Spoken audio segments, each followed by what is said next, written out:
And she said, we need to hunt in packs. You got to be aggressive, and even if a team is dominating the draw, it is so important just to hunt the other team down, put pressure on, try to come up with a turnover. Draw controls one apiece as Hopkins sets up their half-field set. Shelby Harrison, 23 in blue. Keegan Barger with good wheels, she's 13.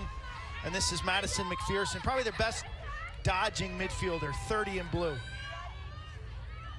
Harrison operating against an Ohio State zone defense. Okay, that'll be a big storyline today. The Buckeyes pack it in, they wall it up at the 8-meter, and they play a strong brand of zone defense. It has caused teams a lot of issues here. Hopkins with a lucky break. Looked like it was going to be Ohio State turnover, and instead they stepped on the end line there, so Hopkins gets a second chance, but still about 30 seconds left on the shot clock. But yes, breaking down the zone is going to be key for Hopkins. You're going to need to do that with great ball movement, get the defense rotating, still continuing to try to look for the dodge in the seams, but really making sure that you don't get baited into feeding into the middle where they're covering. So press the seams as a ball carrier? Yep, you got to make sure you can go. It's a good shot, nice backup. Still plenty of time to get a good shot off. 8 seconds, they've got to move quickly. Under 5 now on the possession clock. In front, quick stick goes wide. And Ohio State with a strong initial defensive possession. It's going to take some, a couple possessions to kind of gauge that zone. For Amy Bacher has used that as a major defensive weapon. Well, here's Ohio State's second possession. Buckeyes 9-5 on the season, 2-2 in the Big Ten.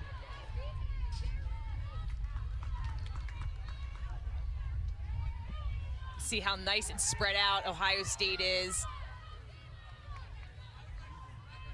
Johns Hopkins goalie, the righty Kat Garvey, graduate student. Both of the goalies today from the state of Florida.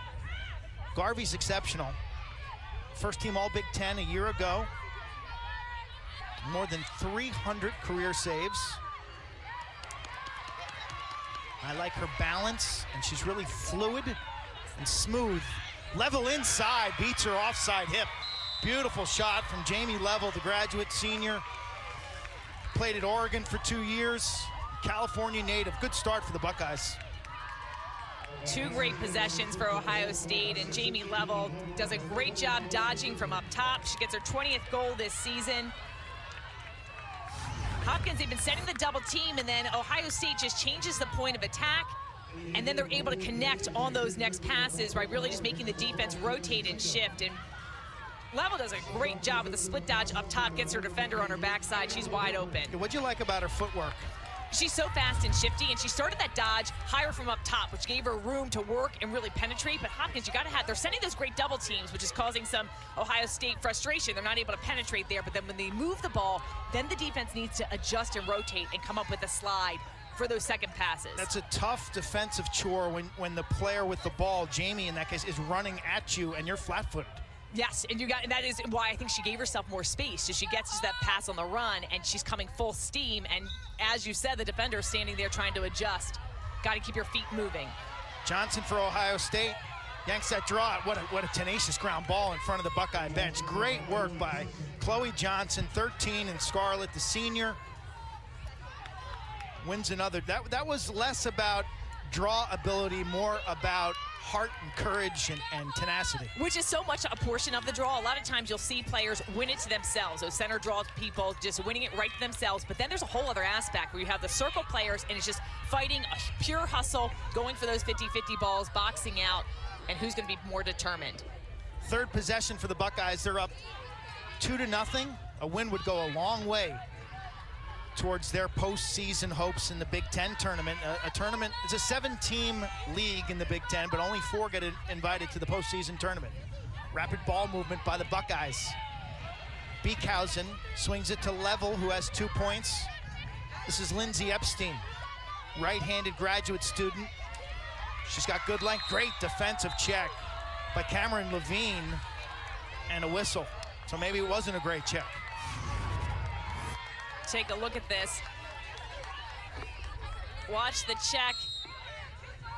It looked okay to me. They said it went into her head, a dangerous check there, so Ohio State will maintain possession. Yeah, Epstein brings that ball in front of her face, Cameron Levine, the sophomore from Roland Park, kind of pokes her at the right time. But off the restart now, 15 to go on the possession clock for Ohio State. Ferrara scores a goal on just a desperation shot late in the shot clock. So 3-0 Buckeye lead. I think that was deflected in there, an unlucky bounce. Looked like Garvey thought she had it. Ohio State just so effective in their possessions. Take a look here. I think it's a feed and goes right off the defender's stick, and it just kills you defensively. So it's time for Hopkins. They just kind of need to reset, focus on one possession at a time, but Ohio State will take that score, and Ferrero will get credited with the score. Fluky goal by the Buckeye captain. 3-0 lead on an emotionally charged day for Johns Hopkins. This team, I know, wants to play well today. This is the last game Janine Tucker will coach here at Homewood Field after a 29-year career, okay? They want to celebrate her legacy by playing great today. They're off to a slow start.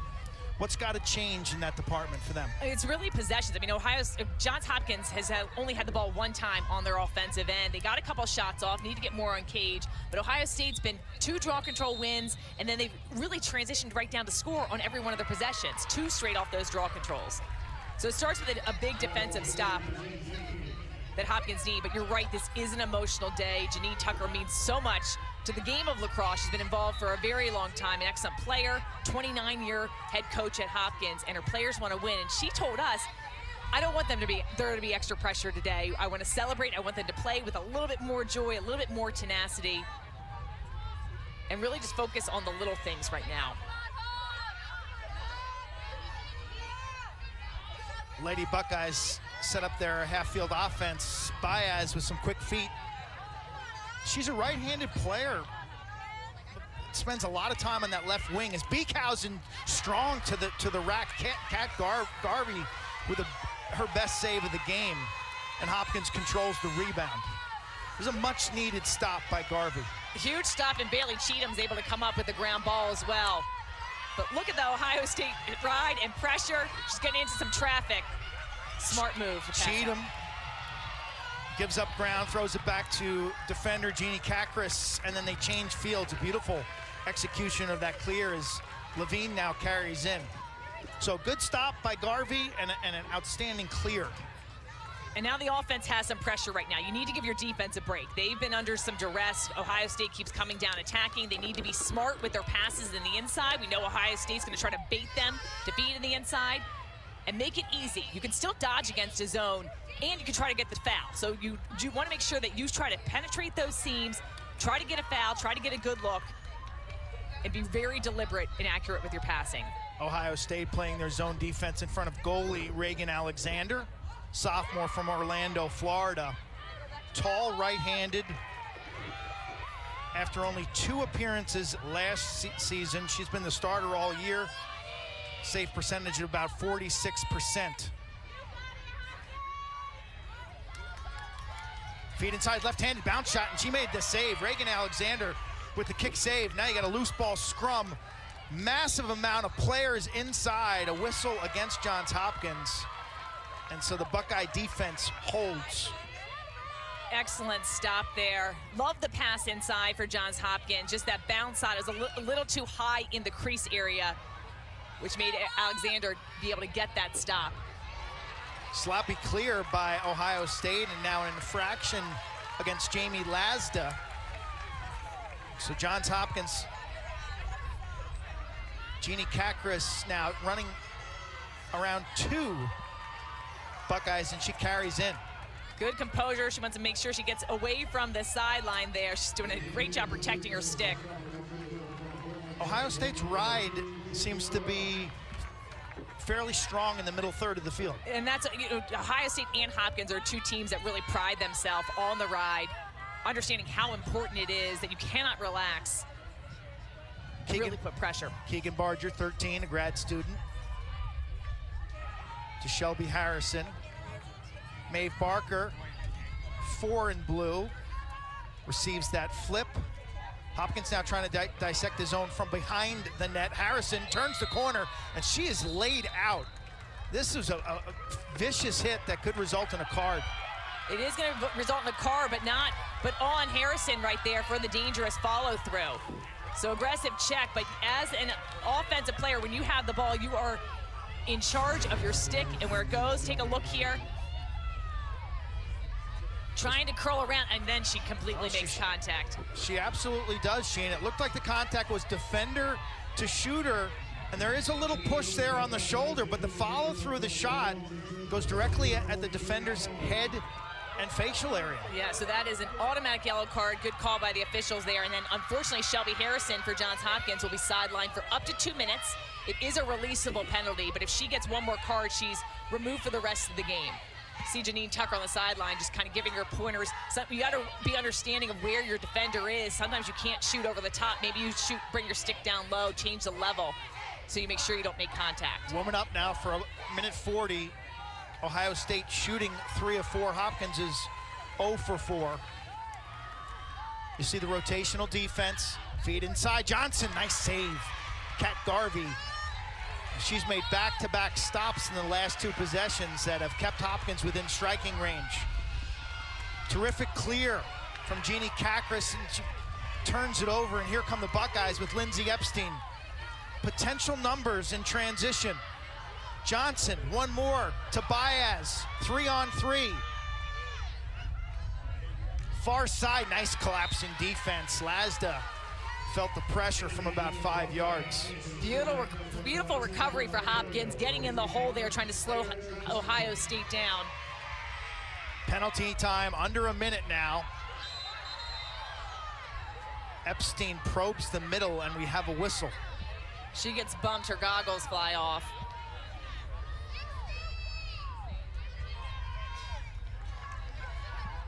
So got a restart. 43 on the penalty as you get a close-up look at Kat Garvey.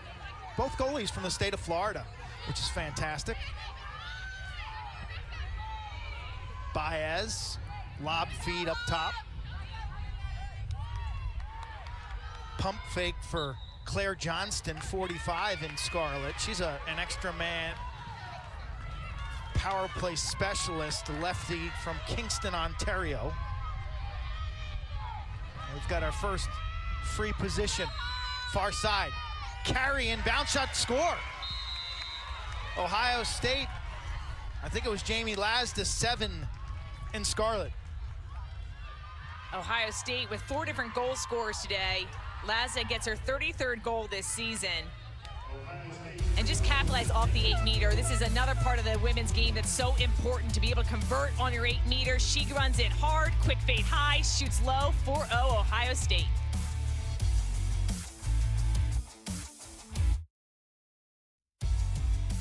Old Spice College Lacrosse is brought to you by Old Spice. Smell ready for anything.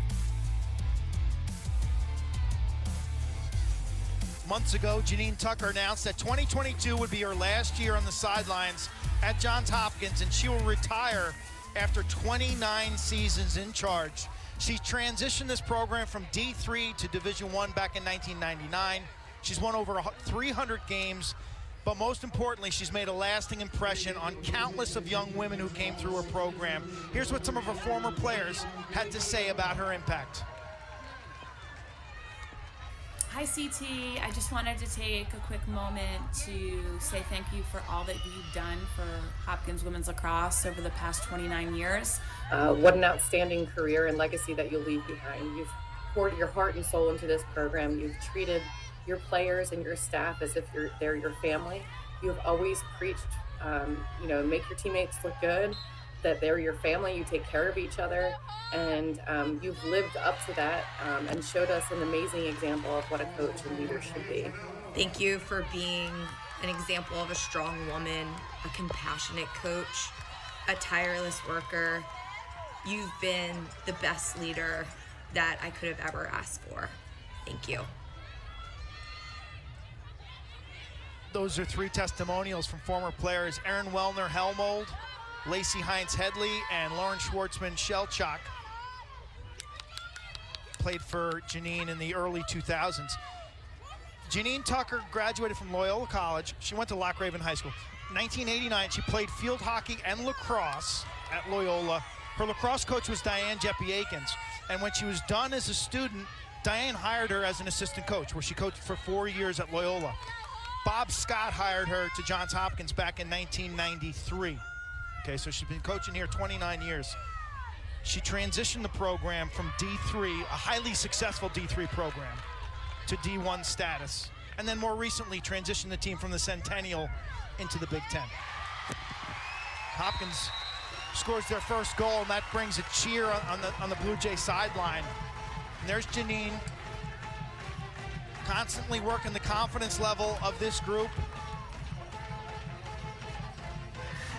Janine Tucker is one of the most positive people, and you know in that last time out, she gave encouragement to this offense, and a beautiful job here, Madison McPherson, just with that great ball movement, gets her stick in positioning, gets a good look on cage, and she's able to get a much-needed score. Finally, Hopkins able to penetrate that OSU zone, and to see the excitement. But Janine Tucker, she actually started her coaching career at Hopkins as a field hockey and lacrosse coach, which used to be kind of the norm where coaches doing double duty, but has done so much for the game of lacrosse. And I know she would, those tributes of her players, when she gets to see those, that'll be very touching, because I think the impact that she's had on these 29 years of teams is so important to her, and she wants to be in their lives now and for many years to come.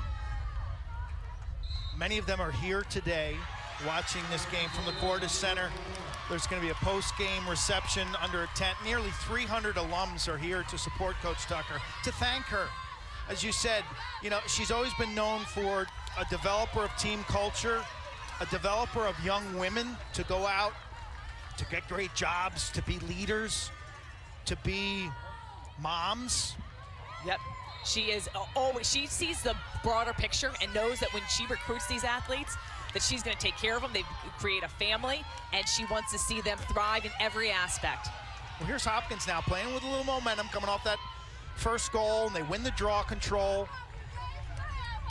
And they need to understand, I mean, there's a very emotional day, not only CT's last regular season game on Homewood Field, but this is senior day right now, celebrating the seniors, but this is a must-win game for Hopkins. 8-meter opportunity off a call at illegal defense perhaps, or a shooting space, or 3 second, and Hopkins converts. So the comeback and the bench antics are in high gear for Hopkins. Claire Mills, senior from IMG. So Hopkins now is taking advantage of what the defense is giving them, and Mills just explodes. Actually looked like the Ohio State defender went early, but Mills is still able to get a shot off.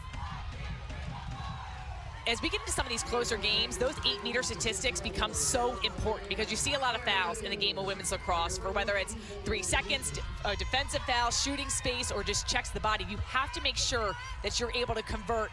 And if you don't have to take the shot. So oftentimes teams opt to have possession, so to make smart decisions. Mills, a senior, Oakville, Ontario, lefty, played for Team Canada back in 2017 on the U19 silver medalist team. International Studies major, gives Hopkins 2 goals in the last 48 seconds. It's a great shot of the draw. They could call a hold against Ohio State. So big call. Coach Tucker is fired up on the sideline in terms of possessions in this game. I really got the feel that she was putting a lot of stock in draw controls and ground balls. Whistle. Shelby Harrison. And once again, Ohio State with an off-ball infraction that's going to lead to an 8-meter shot from the top of the arc from Madison McPherson. So a great opportunity here. Great look. You get placed at the hash mark closest where the foul occurred, and I think that was a dangerous check, is why McPherson gets that center hash mark. McPherson, the left-hander. Carries in. Nice save by Reagan Alexander from point-blank range. Hopkins controls the rebound and get good Ball moving out to Barger. Keegan Barger. She's done so much for the Hopkins player. Whenever you talk to Coach Tucker and her staff, they just praise Barger. A lot of her stats won't show up in the box score, but she does so much for this team. We see another foul here. So again, officials, you got to adjust your game to what they're calling. They're calling a lot of those dangerous checks and swings on both sides. Today's refs, Elizabeth Brush, Mike Miller, and Barb DiArcangelo. As you get a close-up of Reagan Alexander facing this 8-meter from McPherson. Fended off, but Hopkins now controls. And the possession clock gets reset to 90. And it should be reset back to 60, so they may off the shot. The possession clock starts at 90 seconds, but then when you get a reset on the offensive end from a goalie save or a pipe, that'll reset to 60. Hopkins has done a nice job getting the second chances. They've only 1 for 3 on their 8-meter shots, but they've been able to get some of those rebounds. Abby Hurlbrink checking into the game as it looks like McPherson's gonna take a breather. That was an eventful shift from Madison. Here's Barger. Her mom, Kristen, played lacrosse at Loyola. Her dad, Joe, was a two-sport star for the Greyhounds just up the road.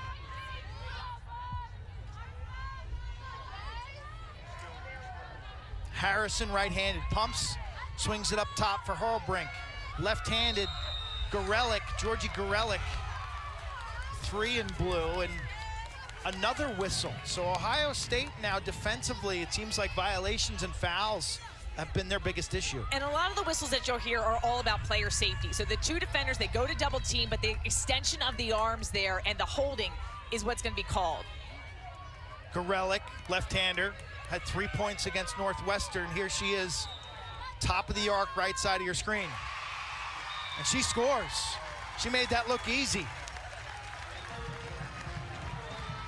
You see a lot of different styles on the 8-meter. If you're familiar with women's lacrosse, you've heard of Charlotte North, I'm sure, from Boston College. She winds up and typically just rips it from the 8-meter. But what Gorelick does here, which is so nice, is she takes her time. She explodes off the 8-meter. This is the foul here that gets her on the 8-meter. You saw the defensive, just the extension of arms, but she comes off the 8-meter. Her bottom hand is choked up a bit. That shortens the length of stick, so less checkable area for the defenders that are charging in. And then she's able to get Reagan Alexander to have to move. So these lacrosse sticks have to be 40 inches, and she chokes up to show less target of the head of her stick, correct? Yep, you can choke, yep, so just to level it. They can be different size. There's a minimum length that it has to be. A lot of players opt to have, they actually don't cut their sticks. I prefer the little shorter stick would cut off a portion of the pole, but they can, you want to choke up in your hand if you want to make sure that you get that cradle nice and tight instead of exposing a lot of that stick area in your shoulder area. To avoid the trail check. That's 3 goals for Johns Hopkins in the last 241. And they've won 4 draws in a row as Shelby Harrison bursts out of the pack. So all of a sudden the possession game has been tilted towards the Blue Jays. Late stages of this first quarter, under a minute to go, actually 30 seconds to go. Chance for one more push. Feed inside, collapsing defense on Claire Mills, and she kicks it out. So here comes Ohio State, under 20. Plenty of time here. Jamie Level gets the ball back. She did Level a great job. To Baez, Sophie Baez, left-handed.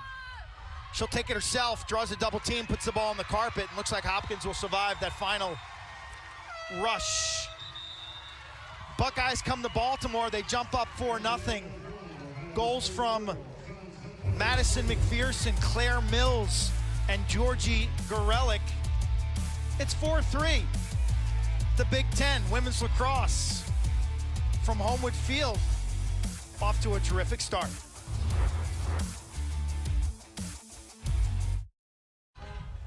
Exciting times for both men's and women's lacrosse at Ohio State as they will open up a brand new facility. It's a lacrosse-only stadium next spring, 2023.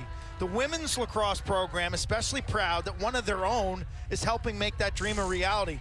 A 2021 graduate, Regina Doty, 2-time captain for the program, She's putting her civil engineering degree to good use. She's part of the construction team overseeing the stadium project in Columbus. And there she is, two-time captain. I was at that facility, 2 weeks ago. It's just a giant pile of mud. There's some walls going up. There's a lot of tractor trailers and a lot of big machinery moving dirt, but super exciting for Amy Bacher. Oh, it's amazing to have a dedicated facility. It's going to be spectacular. A lot of the programs we're talking about Michigan before the game, about their facility. Penn State, Big Ten, a lot of Big Ten just making these first-class facilities that is a real game changer, whether it's recruiting your current athletes. It's a big upgrade for both the men's and women's, and what I like about it, like the Michigan facility, I was there last week, is it's small in size, how it should be. They should feel intimate. Less than 5,000 seats. It'll also be a benefit for Ohio State in terms of hosting high school events, high school tournaments, high school camps and clinics. Yep, so a big plus for Coach Myers and Coach Bacher.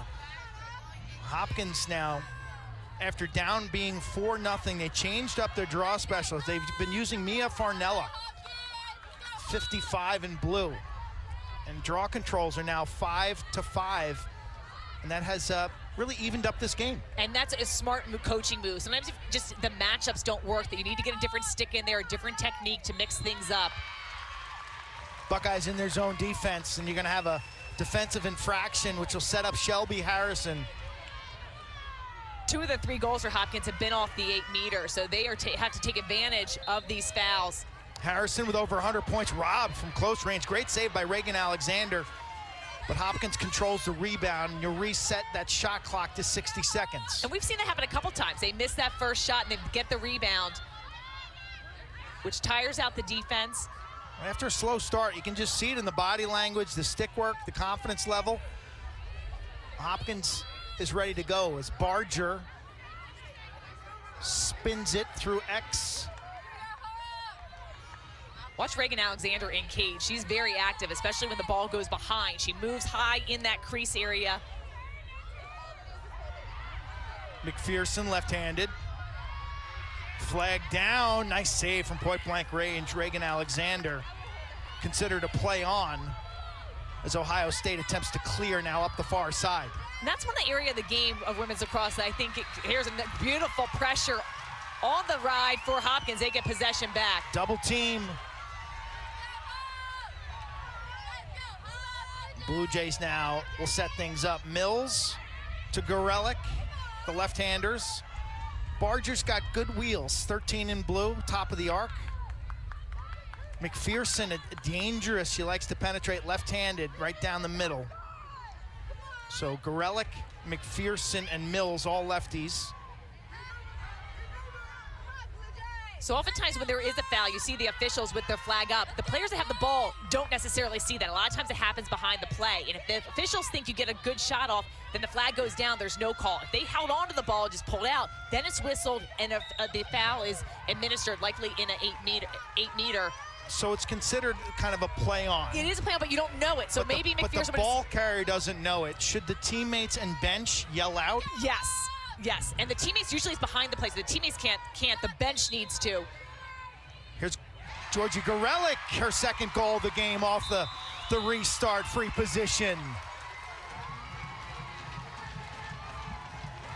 Blue Jays now 3 of 6 on their free positions. They've got quite a variety of bench celebrations going. The cheerleaders and the band are here today. Watch Gorelick again. She looks both sides, protects her stick. Again, you can see her bottom hand choked up. She scored on the 8-meter in the first quarter, gets her second goal. And watch the protection of the stick. She knows, as a defender, you're taught to run at an angle, try to get your stick in the passing lane. Great celebration on the sideline. And after Ohio State being up 4-0, Hopkins has come in with renewed energy. Buckeyes haven't had a shot since their last goal. That was about 4.5 minutes ago. Gorelick really impressive with the use of her body, her hips and her shoulders to protect her stick, and then that plant and dive across to stay out of the crease as well. Like, you're running full speed at the crease. It's sometimes, I guess, it's hard to stay out, right? Which is why you have to practice it so much, because you need to have the timing of your steps to make sure that you cannot run through the crease. As an offensive player, your stick can follow in, but your feet are not able to go in. If you get pushed in, it becomes a different situation, but we want to stay outside of it. And the subtlety of Gorelick's angle was that she pulled the goalie, Reagan Alexander, off that near post. Had she run to the near post, Alexander's just going to seal the door, but she went towards the middle enough that Alexander had to take a half a step, which opened up that near pipe.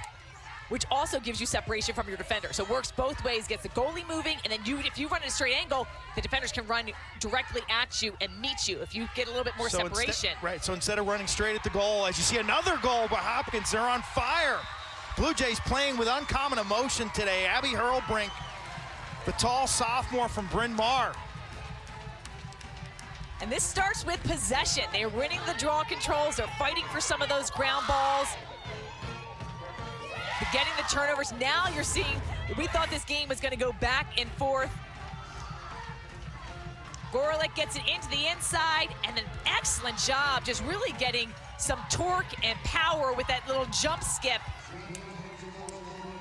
Beautiful job just firing that in and getting her defender on her side. There's a good look at Hurlbrink, the former Martian from up the road. Scored 17 goals last season. Amy Backer's seen enough. She wants a timeout. The Blue Jays, 5 straight goals. They've gathered their first lead.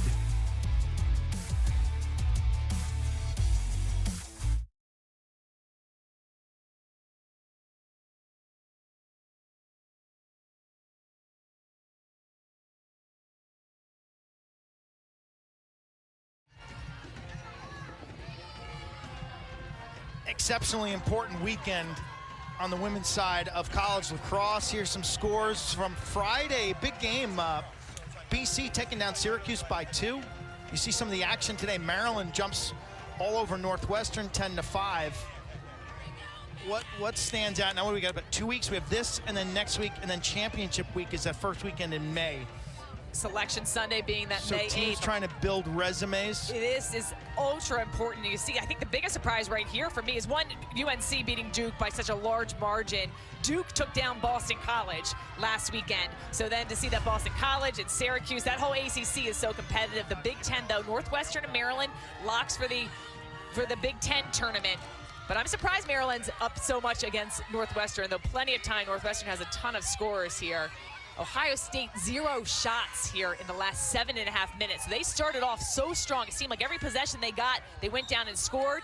Hopkins makes the change at the center draw, and they've been able to come back, but a big draw circle win here for Ohio State. Yeah, 55, Mia Farnella, the senior from Orlando, Florida, has really turned the table in this game coming in. She lost that last draw, as Chloe Johnson will get credited with that draw control. But Hopkins' possessions, which were non-existent in the first 10 minutes of this game, all of a sudden have gone through the roof.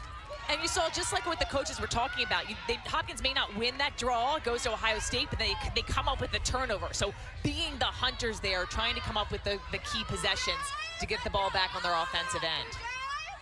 She's Sheen Stanwyck Birch. I'm Quinn Kesnick. Hope you're enjoying this game on ESPNU. The first of 2 today here from Homewood Field at 6 o'clock. The undefeated Maryland Terrapins will play the Johns Hopkins Blue Jays. A lot of familiar faces here today. We're assisted by our stat man, Russ DeLynn. We got Disco Mike and Lamont working the cameras, best in the business anytime you come to Homewood Field. Nice feed in front, Barger. Shot was deflected wide. Hopkins controls the rebound and scores. Cameron Levine. The roll continues. Hopkins, they have been just doing an excellent job getting those second chances. And this starts all the possession where they lose the draw control. And look here, 42 Jordan Carr comes up with the back check and gets possession down to Johns Hopkins. Barger doesn't get the first shot. The rebound, right place at the right time, goes to Jordan Carr. She takes that on the run, and you see the celebration there. We got the kick line going on the sideline. not as in sync as the offense is right now. 5th different goal scorer. Carr, the sophomore from Perryville High School, does a lot of the dirty work. That's what Coach Tucker said. She does a lot. Well, that was a dirty work goal. And then coming up with the cause turnover was huge. Just making sure you come with a clean check, you get possession right back. Down 4-0. They've scored a 6-pack as Ohio State wins the draw control.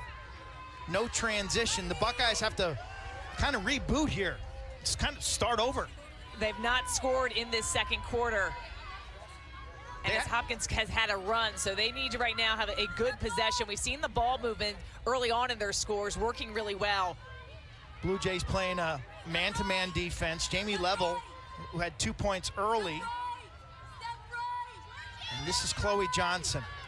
Split dodge to her left, and she puts that to a perfect spot. I mean, what an answer. A senior whose dad, Trey Johnson, played in the NFL for the Washington Redskins, and 10-year NFL career, including the Pro Bowl, and that was a pro-like response from Johnson. We'll also credit her with the draw control win. So Hopkins goes on a 6-goal run.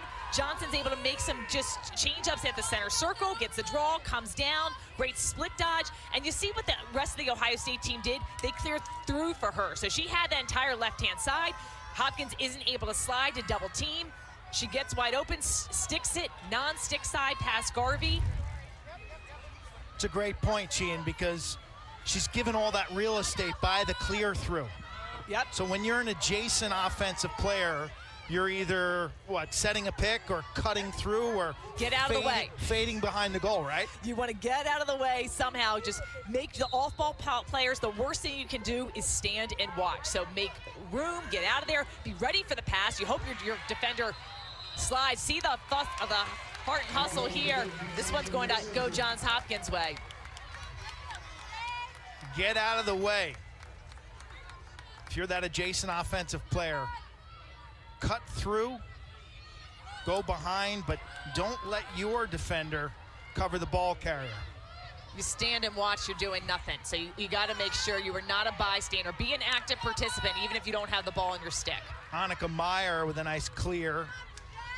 Hopkins now in their comfort zone, in need of a win. They're 0-4 in the Big Ten. Ohio State at 2-2 in the Big Ten, 9-5 overall. Buckeyes have a strong resume with an RPI of 17. If the NCAA tournament started today, there's a good chance Ohio State would be bubble in, and Hopkins, as that shot goes wide, Hopkins would be bubble out. Likely, it's a very competitive field. There's 119 women's lacrosse teams out there, 15 automatic qualifiers, 14 at large. So a win for Hopkins today is huge for their resume. Definitely not a guarantee in there. The winner of the Big Ten tournament gets that automatic qualifier. Hopkins needs to fight their way to make it into the Big Ten tournament. And Ohio State, likely with a win today for them, will be one of those 4 teams. Hopkins with an RPI of 21. Big Ten strong. I mean, you got Maryland and Northwestern, Rutgers and Ohio State, Michigan under NCAA consideration as well. The league could see 5, maybe even 6 getting in. It'll sort itself out. Big Ten tournament, though, only invites 4 teams as Hopkins attempts to clear it, and that'll be May 6th and 8th at Rutgers prior to the NCAA selection show on Sunday night, May 8th. Sheen will be involved, Jay Alter, Rachel DeCecco will be there. Got a good crew, you and Kark and Cotter will be there. It's gonna be chaos in the studio. One giant table for all of us. Halfway through this second quarter, Buckeyes opened up with a 4-0 lead. Did you see the nice cut? One-touch shot by Ferrara, but Kat Garber saying not today. Her 3rd save. I like what she did there, just held her positioning, but then was able to maintain possession of the ball in the crease, didn't bounce out. Hopkins struggled on their last clear with this Ohio State ride. Good job passing out of the pressure before it's able to really commit to them. Levine now taking space in the open field. As you see left side of your screen, we're gonna give you a replay of that Garvey save, the righty. Explodes up, controls the ball, and Hopkins is able to get this clearly into their offensive end. I thought it was interesting, Janine Tucker telling us, Kat comes in, she's a Big Ten goalie of the year last year, 2021, first team all Big Ten. She's been hot and cold this year. Ironically, she's been hot and cold in this game. She started like cold, and then all of a sudden she's a brick wall. Which is so important as a goalie. I mean, as you know, she let in that one bouncer shot. That was a deflected pass from Ohio State. It trickles in. You see some goalies that all of a sudden they go in the tank. There's a mistake like that on the defensive end, and they don't gather things up. She's able to completely forget about that and reset. How hard is that? Well, my biggest struggle was always making the first save, like the first shot I always struggled with. And then if I gave up a goal and the crowd went crazy, or I got hit or made a play out, like to get a touch on the ball, I thought was always important early, getting the clear, and then your adrenaline would set down. But the longer you go, like in hockey, the longer you go without a puck touch, the harder it gets, actually. And I think teams need to focus on their first couple shots.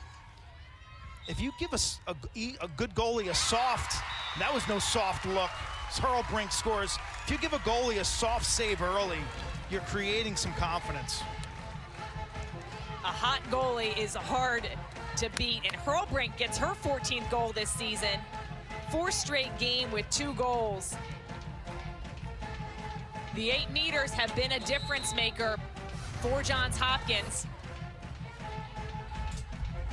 They've been awarded many opportunities, and I like the deception here. Hurlbrink comes on in. She just baits ever so slightly with her body language, goes down, and you can see Alexander kind of bend her knees, and then Hurlbrink fires that high.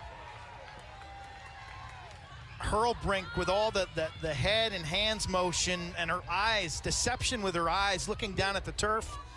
Alexander bought it. And Janine Tucker coaching her final game here at Homewood Field, a 29-year career. And you see the transformational coaching approach. The eye contact, building young women. She is so passionate. I mean, the energy she has, every time you talk to her on the field, loves coaching at all different levels. She's written books on the game of lacrosse. Yeah, she's written or co-authored 6 books, along with Diane Jeppy-Akins, her coach, when she was at Loyola. We don't know what Janine's going to do next, but she's going to stay involved. She's too good not to help younger coaches. She's too good not to contribute to the sport. She's done too much not to continue to help parents and to advise young players. Like, she needs to be involved. She needs to be involved, and I love that we heard from her saying, I don't like to call it retiring. I'm not retiring for the game. That's not the right word for it right now. Just going to be involved in a different aspect. Beekhausen, right-handed, has an answer for the Hopkins goal. Allie Beekhausen unassisted at the 5-minute mark of this second quarter. So back-to-back isolation, unassisted goals from Ohio State. It was Johnson and now Beekhausen on their last 2 possessions. Opposite sides of the field here, and just with a beautiful roll dodge and spins away from the rest of the defense. So good awareness, though, realizing don't cut to the inside where you get a better angle. Curl to the outside. There's no defensive help there. And then just defensively, they were just swinging and missing. Hopkins was. You want to have good body positioning. Instead of going for that check, which is so tempting, get your stick in front, try to deflect the shot.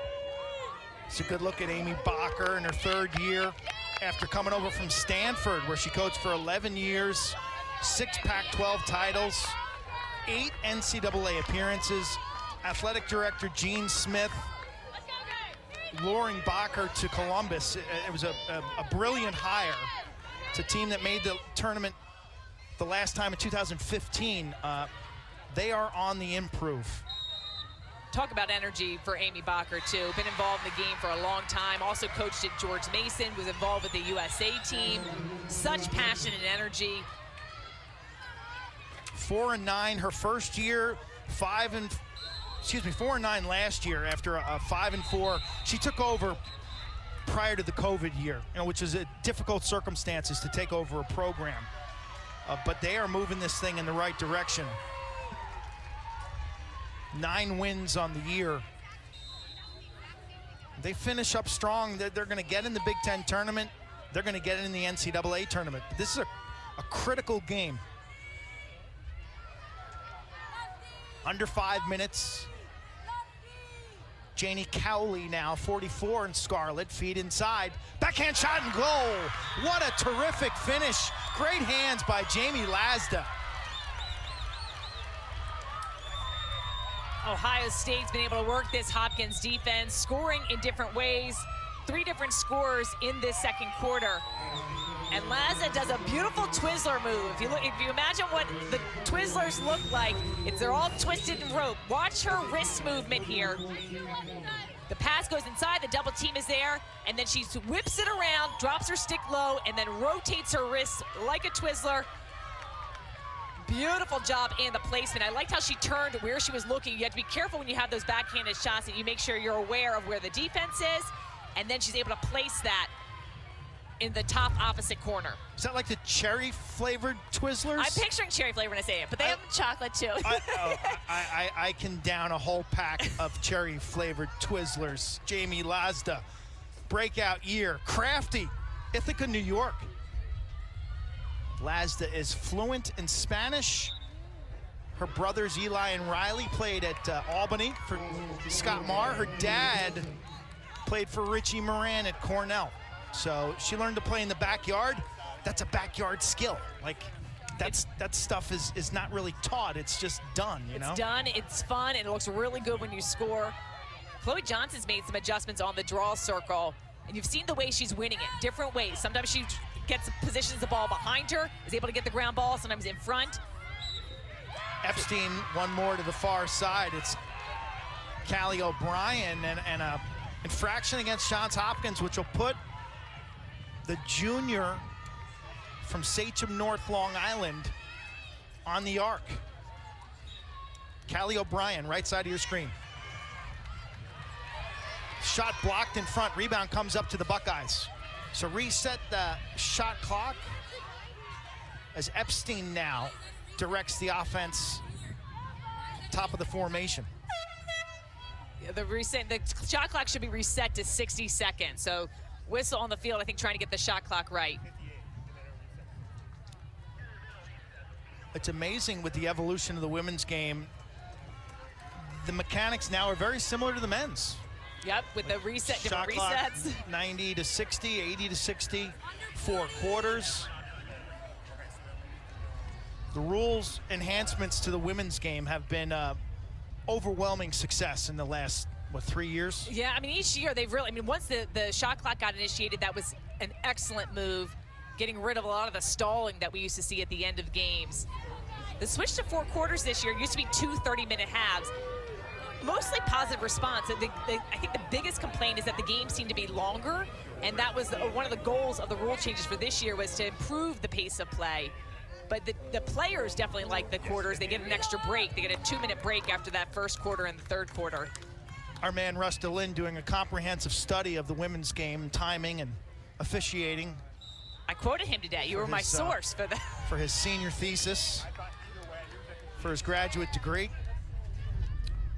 Tied up at 7, 3.5 to go. That's a good one. Sophie Baez, great looking left-handed move on the wing. Wow, the footwork, incredible. Buckeyes in front by 1. That was beautiful footwork and movement. Hopkins sends the double team there, pressure, but you gotta credit Baez with just a beautiful dodge to cage. Gets her 18th goal this season as a senior. Watch this, she takes it, assesses where the defense is, quick shifty move, protects her stick, and this Johns Hopkins has to close quickly. You can use the lines on the field. The 8-meter arc is right there, the black line. And you want to make sure your footwork is outside of that as a defender. Force them out to a lower angle. She's able to penetrate in. She gave her the cha-cha-cha. The captain pursuing a master's degree, Milton, Georgia. Did a lot of karate as a youngster, and that looked a little karate-like in her footwork, so sudden, explosive. Buckeyes have bounced back 3 goals in the last minute, 44 seconds. Farnella, actually a new draw control specialist for Johns Hopkins. Liza Reagan took that last draw control. And again, just trying to mix it in because Chloe Johnson has been doing a phenomenal job directing the ball and coming up possessions. Ohio State 9-9 with the draw control, so even there, but it's been amazing. It was one team gets possession of the draw, they seem to transition and score, which we see often happen. Hopkins has used Shelby Harrison, Mia Farnella in that last draw control, Liza Reagan. Ohio State's going with Chloe Johnson every single draw. And one of the reasons you do it similar to the men's game is just to have different personnel in there. So if somebody's having success, you put someone else in there, so then they've got to adjust what they're doing. Great pick here. Beautiful play for Jeannie Kakras. Kakras, the grad student from Florida, super experienced. She's played in over 70 games. She's in the top 10 all-time at Hopkins in caused turnovers. She's a psych major, strong defender, and great on the clear. As Hurlbrink, who's played a strong game, brings it across the line, and looks like Janine Tucker's going to use a timeout here with 2:13 to go before halftime. Good timeout. A lot of time left on the shot clock here to try to draw up a play. Here we go, Hop. It's that time of year for bracketology. You take a look at some Big Ten news and notes. You see the first name there, Cordingley. That's Aurora Cordingley. She was a star at Hopkins, transferred to Maryland for her grad year, and she has been on fire. 9 goals and 5 assists. And it is the bubble teams. You see a lot of those Big Ten names, Ohio State, Michigan, Hopkins, Penn State, looking for more wins to bolster their resume. And May 6th is the date of the Big Ten tournament. Just the 4 teams in the women's side make it in. That'll be held at Rutgers. On the men's side, though, all the teams make it in this year, and we were told by Amy Bacher before the game that next year, the Big Ten's women's conference, it will include everyone in the Big Ten tournament, which is huge for a tournament that is so competitive and a conference that seems to be constantly 1-2 goal games. It's a fascinating debate. Like, you're heading out to the ACC tournament in South Bend, Indiana next week. Yes. On the ACC network. Every team's invited. It's gigantic. It's gigantic, and depending on who you talk, if you're one of those lower seeded teams, of course you'd like it. To get another win, have a chance at the automatic qualifier. Some of the top teams would rather just be a more limited tournament. It's a lot of class to miss. Those games for the ACC tournament start on Wednesday. Semifinals will happen on Sunday, and then the next weekend is the ACC championship. So it's a very long tournament, but the automatic qualifier is on the line. Get a closer look at the Cordish Lacrosse Center in the end zone here at Homewood Field. So many people coming out today to support Janine Tucker, her 29th year. There's over nearly 300 alums. Her former players are here to celebrate after the game. This is her last game at Homewood Field, a coaching career that started back in 1993. She's got over 300 wins. She's been to the Elite Eight, the Sweet 16, 6 NCAA tournament appearances since transitioning from D3 to D1 back in the mid-90s. She's touched so many lives. Just, I mean, I can't, the amount of weddings and everything she's been to for celebrating her players throughout the years has been phenomenal. Touched so many. Using lacrosse to shape the lives of young women. Impact the future. Blue Jays now showing patience, and it pays off. So how about the timeout? And wonderful execution against this Ohio State zone defense, man. That is everything you want to see. Beautiful ball movement. Unbelievable play drawn up for Hopkins. And Jordan Carr steps in, gets her 11th goal this season. Liked her just awareness in the inside. Watch her cut through number 42 in blue. Sees her defender turn her head. She catches, she turns, and a great placement of the bounce shot. Not only does she bounce the shot, but she bounces her stick as well. Boom, the stick slam, and the ricochet is up to waist height. Nice game by Carr, though. She's got multiple points. She's only a sophomore. Variety of skill sets, too, Sheehan, we're seeing from her. She runs the field well, and she's got nifty hands in front. Great goal scoring. You love when you have hustle players can come up with the cause turnovers. Love the bounce shot. I feel like the bounce shot is one of those lost arts. It was my favorite shot. It is great. You go low. I liked how she bounced it a little bit further out in the crease, and it was a nice high bouncer to the top corner, makes the goalie go down low and try to make that save. Use the earth or use the turf. Back in the day when you played on grass fields with a lot of dirt, the bounce shot had a significant value. Yeah. Nothing like a Dust Bowl field to get a nice bounce shot off of. Oh, tough on goalies, that's for sure. As the Buckeyes now third tie of the game, 8 apiece. A minute to go here before the halftime break. Big Ten Women's Lacrosse here on ESPNU. Hopkins and Maryland on the men's side play tonight at 6. Jay Alter's in town. And you'll be doing double duty.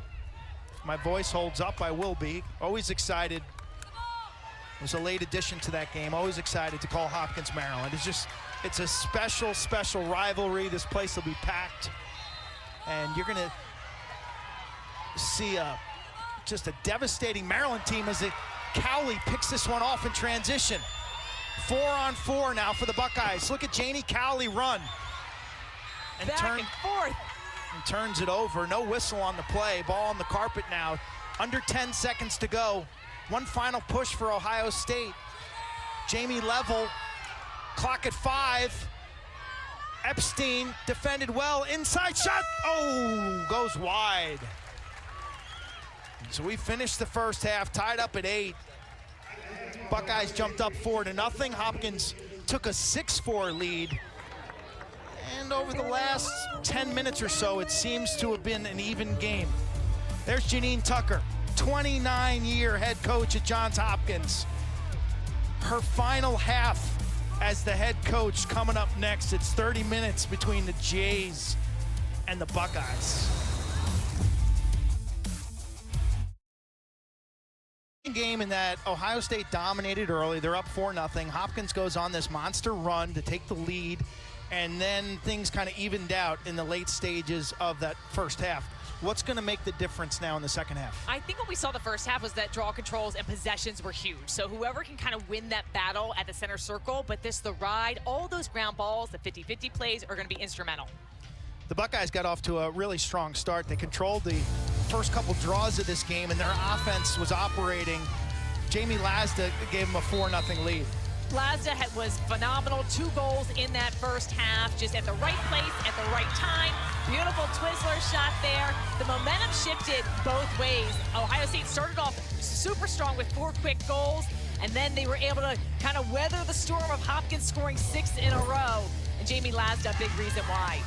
Hopkins made a change at the draw control. They bring in Mia Farnella, and all of a sudden they started getting more possessions. They've got more possession. They started clicking on offense. Georgie Gorelick here, 2 goals, 1 assist, and they were drawing the fouls. Hopkins was 4 goals on 7 shots for their free position attempts, and that was a big reason that they were able to get back in this game. Crunch the data from the first half. Shows you the even nature of this game.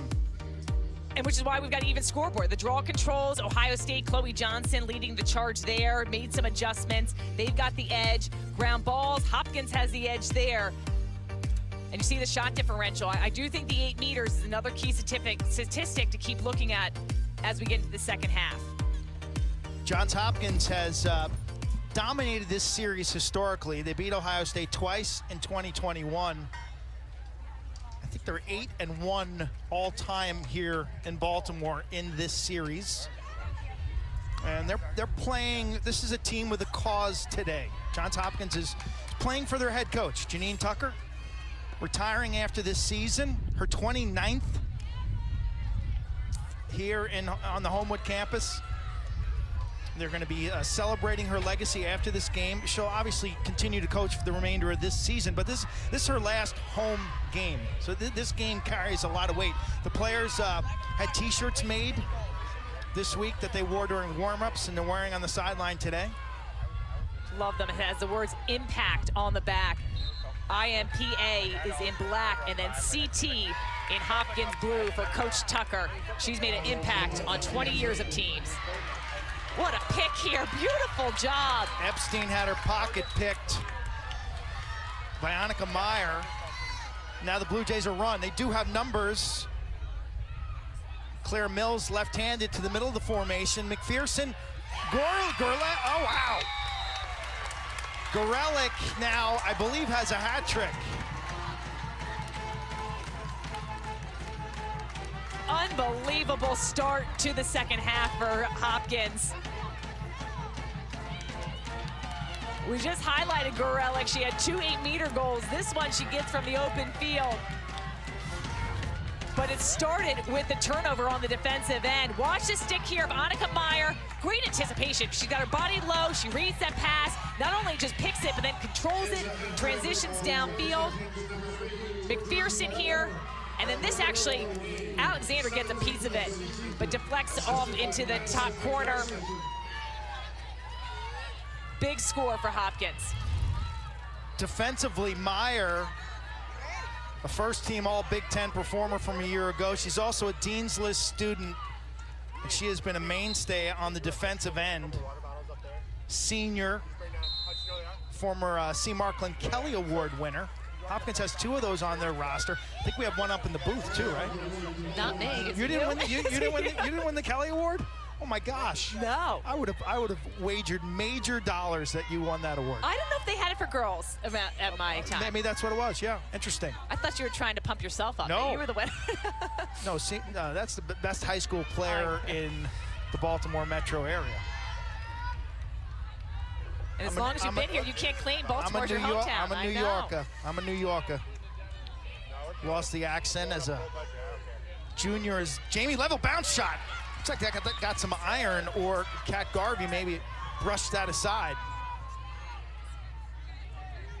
Lazda's got good feet, right-handed. Here she comes, middle of the field. Oh, the ball pops out of her cross at the last second. They're going to call just a too much aggressive check.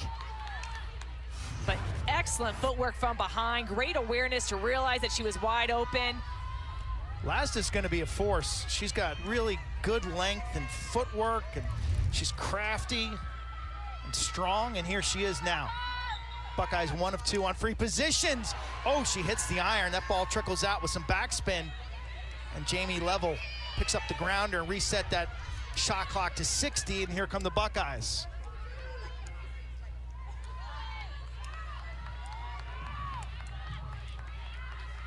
Ohio State's had good success when they go for that initial dodge. Hopkins sends a double team, and then they pass outside of it.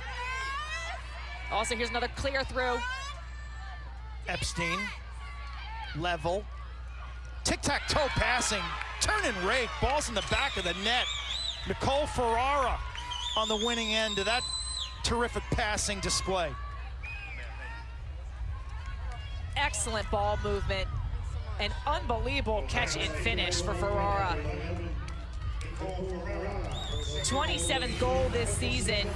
She leads this Ohio State team in points. And just watch, it causes the defense to have to move and rotate each time that ball moves. Love how Ferrara had to extend her stick. Looks like she maybe hobbled getting up here. Extends the stick, just rolls with it, gets her stick free, stays out of that crease area. Sharing is caring. It's a closer look at Nicole on the left, Morristown, New Jersey, which is a hotbed area. She wants to be in the fashion industry when she graduates and work up in New York City. She's a wedding dress consultant during the summer. A former gymnast, soccer, and high school basketball player. Which, you know, the gymnasts, we've seen a couple great gymnasts in women's lacrosse. Probably most notably Izzy Skane at Northwestern. And just the way they control their body. So you saw her ability in the inside to catch that pass and just kind of move and rotate and have just such control and strength. And a lot of that oftentimes these gymnasts attribute to their prior sport. No question it is a building block sport. Feed in front aggressively, covered up by Ohio State. Tied up at 9 apiece. We've had 4 ties in this ball game. Ohio State pack it in there, that zone defense where they wall up the 8-meter arc and kind of stack it. This Ohio State team was tied with Maryland last weekend at the half, 8-8. And then Maryland went on a run. They were not able to sustain the scoring, so probably a big point of emphasis. Johns Hopkins has not been a great second half team this year. As McPherson controls this loose ball with 20 to go on the possession clock.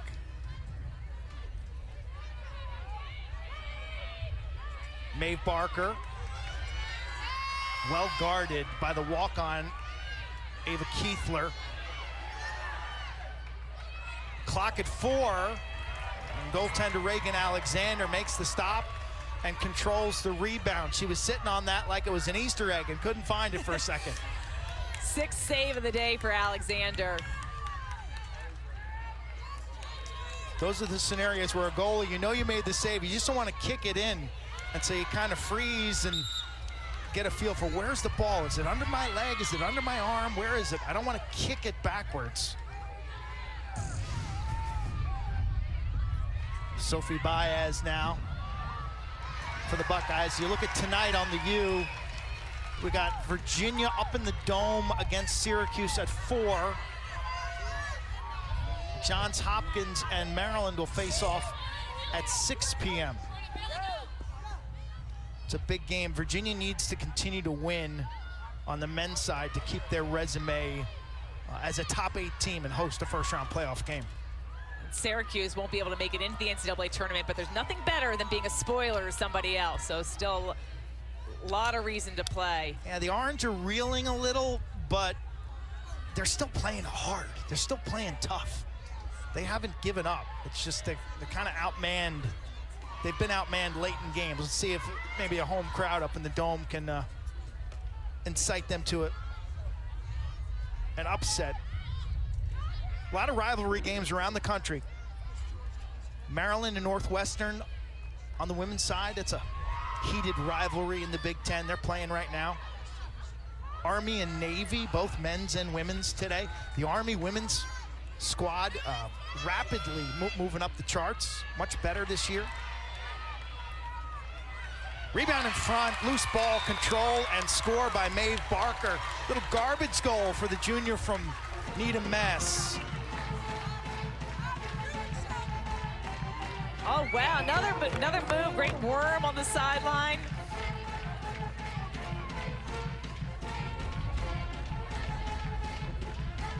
'18th goal of the season for the junior. Another great ball movement. Hopkins, this team struggled early on in the Ohio State game, just getting any good quality looks in cage.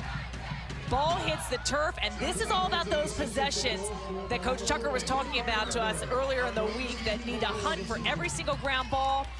Great pickup, and so tough for a goalie to have to read once that ball hits the turf. You're trying to figure out where it's going to bounce.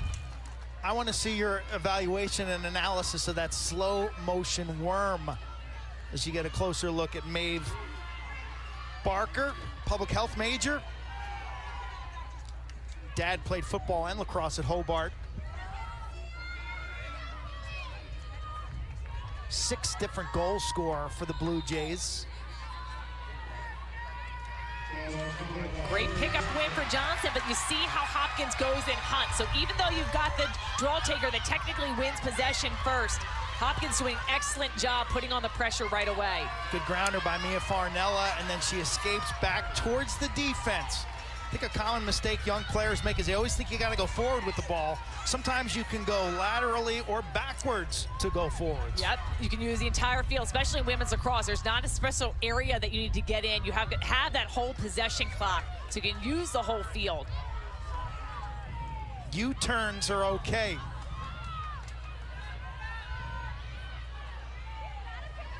See Ohio State putting on pressure more defensively, really pressuring out. Still in their zone, but extending it.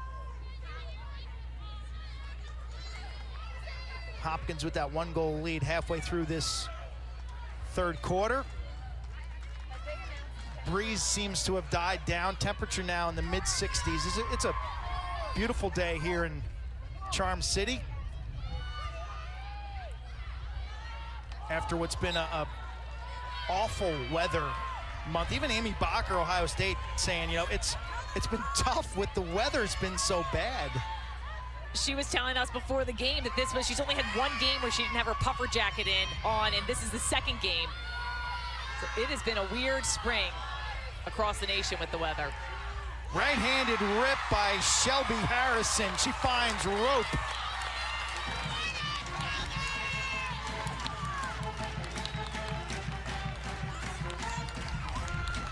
Harrison, a leader all over the field. That was a really long offensive set for Johns Hopkins, getting some of those second chances. Harrison, the all-time draw control leader at Johns Hopkins, gets her 35th goal this season.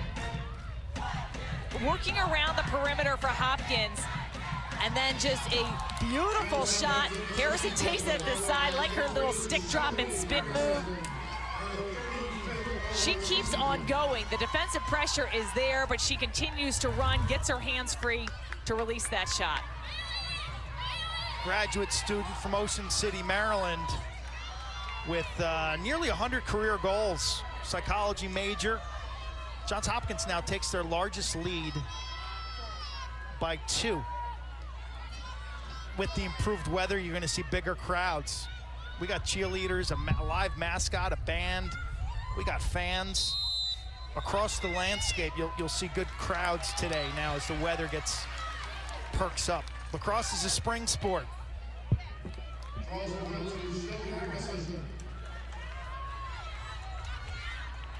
Jays trail 4-0 early. They have fought back to take their largest lead. Been impressed with the adjustments both teams have made, because there's been swings of a momentum, and each one it seems to counterpunch, come up with the different adjustments, figure out ways to win possessions, mix up the shots. Hopkins on a little run right now. One thing Ohio State has shown this year, and I caught their Michigan game. I was in a hotel, I think in Columbus, and they were playing Michigan at Michigan. They showed a toughness and like a mental edge to fight through that game and play the full game. I think the same can be said about their win over Louisville as well. Like, this is a tough team. They're committed to playing the full 60. That Louisville game was an overtime win.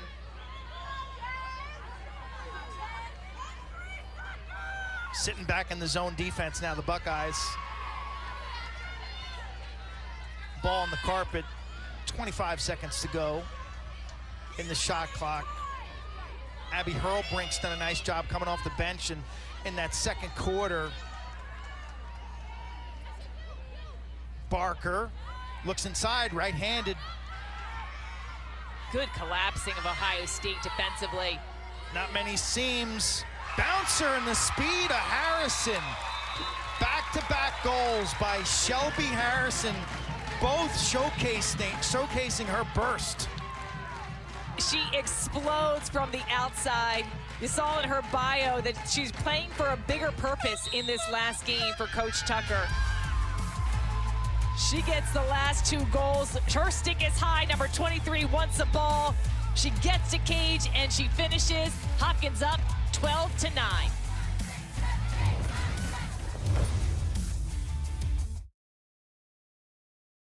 Person in the United States shall, on the basis of sex, be excluded from participation in any education program or activity.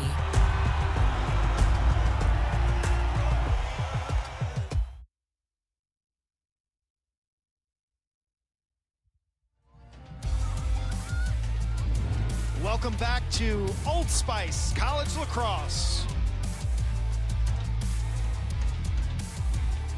Earlier, we heard from a few of Janine Tucker's former players as today she's coaching what is likely to be her final game at Homewood Field. Coach Tucker will retire at the end of this season, but she has clearly left an incredible impact on all the young women who have come through her program. Coach Tucker, you're the best. I'm forever grateful for the opportunity to play for you. You've taught me how to play with joy.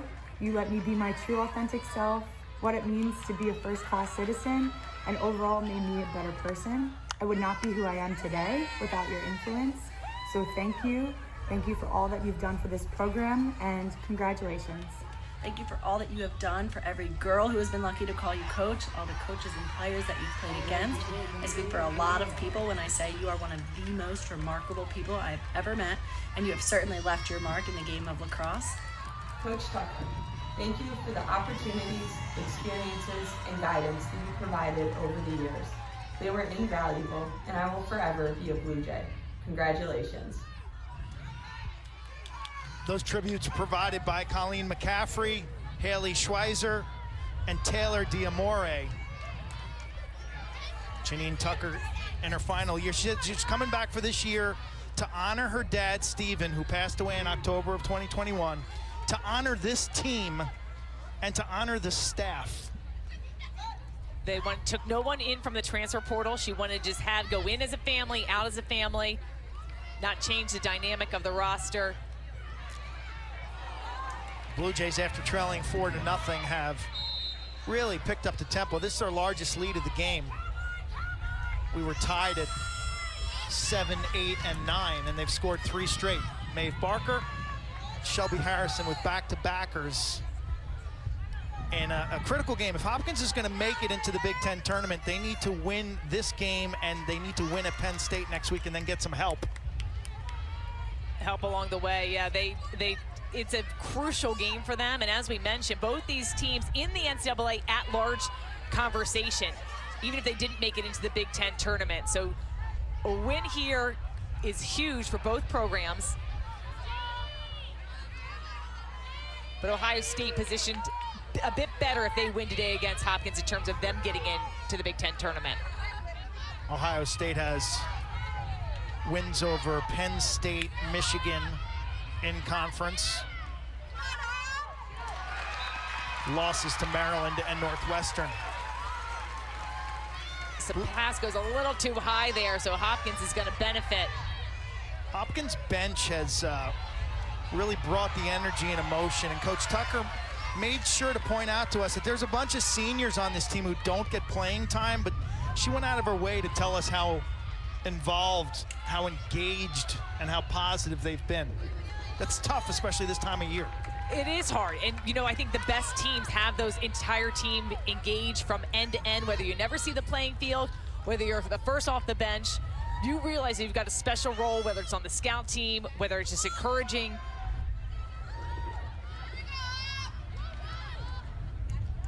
Blue Jays' settled offense has gotten better and better as this game has progressed, as they get set to attack this Ohio State zone defense. I like how when they pass to the inside, they realize they're not forcing a shot. Sometimes they realize that the pressure is there, it's best to run out. Barger and Mills check that. Gorelick. Here's Gorelick left-handed. She sees a seam. Ball pops out of her stick, and we have a whistle. Gorelick's been able to draw a bunch of 8-meter shots today. She's only a sophomore. She's really aggressive and tough in traffic. Georgie Gorelick from Berwyn, PA. Here she is left-handed. She's pushed from behind and ends up in the crease. And they call the foul on that. She went down hard. So she's gonna get another chance. I think will position herself at a better hash mark. Hopkins been shooting 50% on 8 meters, which is most coaches' goal. They want to be shooting about at that clip. Gorelick against Buckeye goalie Reagan Alexander. Nice save. Alexander, the sophomore from Orlando, comes up with it. A quick outlet, but we've got a whistle. And actually, we're going to see a yellow card on Ohio State. Looks for a cross-check. So number 16, Ohio State, Callie O'Brien, will be sidelined for up to 2 minutes. So Gorelick gets a third try attempt on this 8-meter. They put her at a more severe angle, but she is left-handed. She switches to her right here. Surprised she's not keeping it. She should go left-handed. She's got more angle with the left. Will she take this in, Chan? No. And that if she doesn't feel confident, she just missed 2 of them, maybe you reset. You are a player up right now. Hopkins with the women up opportunity. Barger to Georgia Esmond. Esmond's pass to Shelby Harrison off the mark, and this is trouble for the Blue Jays. Oh, but there's Harrison. She's played a good, strong second half with a pair of goals, and that key ground ball. That was a big play. Huge play. Looked like it could go either way. Heads up play for Harrison. We've seen her impact all over the field.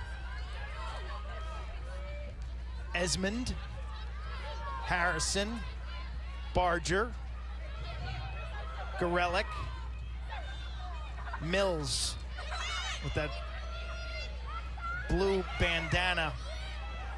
Nice feed in front, but Alexander says, not today, baby. Reagan Alexander with back-to-back stops, that time robbing Jordan Carr from about 4 yards, her 9th save. That was a good shot there. I think if you're Hopkins, you have to take 1 extra second. Beautiful pass inside. Here's an excellent pressure on the ride. Buckeye clear, Boggs down near the midfield, and Shelby Harrison controls and throws it back towards the defensive end. Blue Jays will possess as you get a good look at Janine Tucker and her staff. Coach Tucker taking this job back in 1993. Bob Scott, there's a statue of Mr. Scott here, hired her. She said, Bob Scott changed my life. He gave me a chance. Okay, you guys, I want Jordan Clark. He was a coach's AD. Bob Scott had an eye for hiring effective coaches. He was such a mentor of hers. She said, people still see me talk. I talk to him every day. I know he's passed, but I'm talking to his statue every day. She said she gets lightning bolts during games from heaven from her former coach and best friend, Diane Jeppe-Akins, who passed away of brain cancer. Diane was a head coach at Loyola College and a mentor, a role model. They wrote over 6 books together.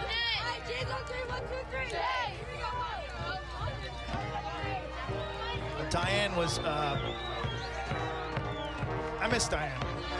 She touched so many lives. We talk often about the impact that people have, and Diane had a lasting impact on all of her teams that she coached. The coaches, they have a national award, the Diane Jeppe-Akins Award, that actually Janine Tucker was awarded last year. Janine's gonna be a grandmom also. She's got 2 sons, Ryan and Devin. She's getting close to being a grandma, Which correct? is crazy, which I had to tell her that every time we do a game here and we put up how many years she's been here, people will say, wait, she looks the same. How can she possibly be here this entire time? So I can't believe she's a grandma, but she's really looking forward to that next chapter.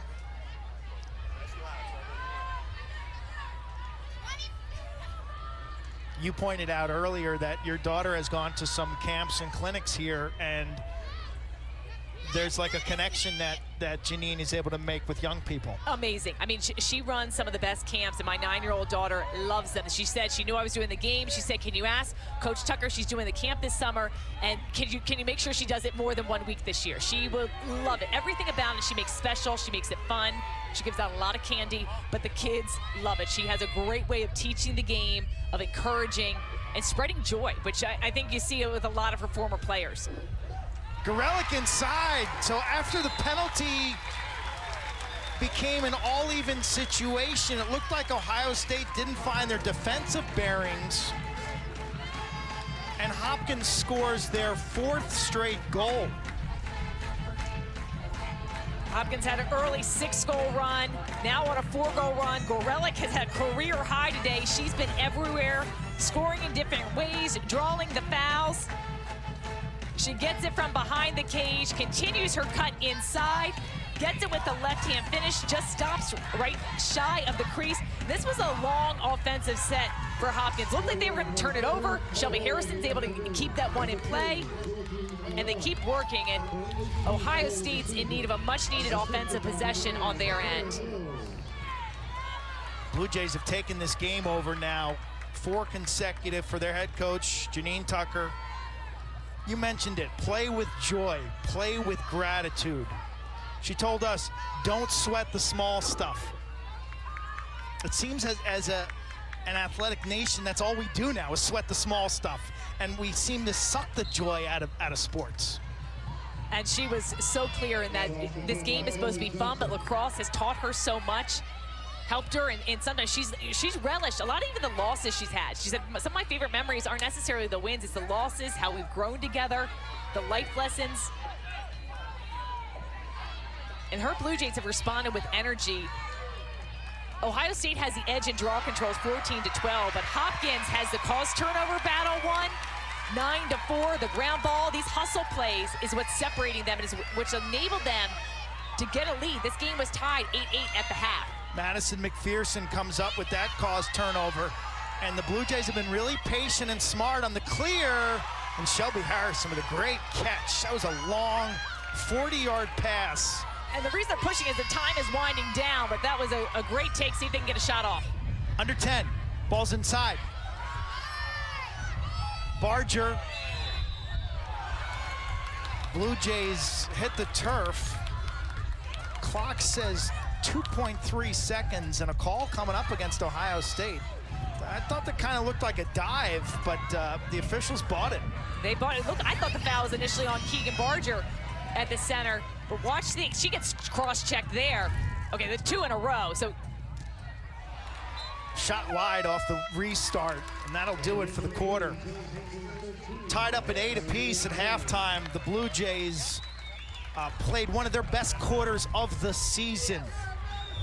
Georgie Gorelick, multiple goals. Shelby Harrison on fire. Blue Jays, 6 caused turnovers. Janine Tucker's got a lot to smile about.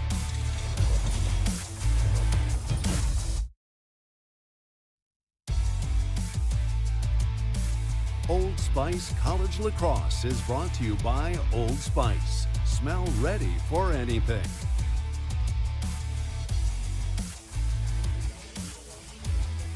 Tonight at 6 o'clock on ESPNU, it's the greatest rivalry in college lacrosse. The Maryland Terrapins come to Homewood Field to play the Blue Jays. They've played, what, a zillion times, Rustalin? What is it, 130-something?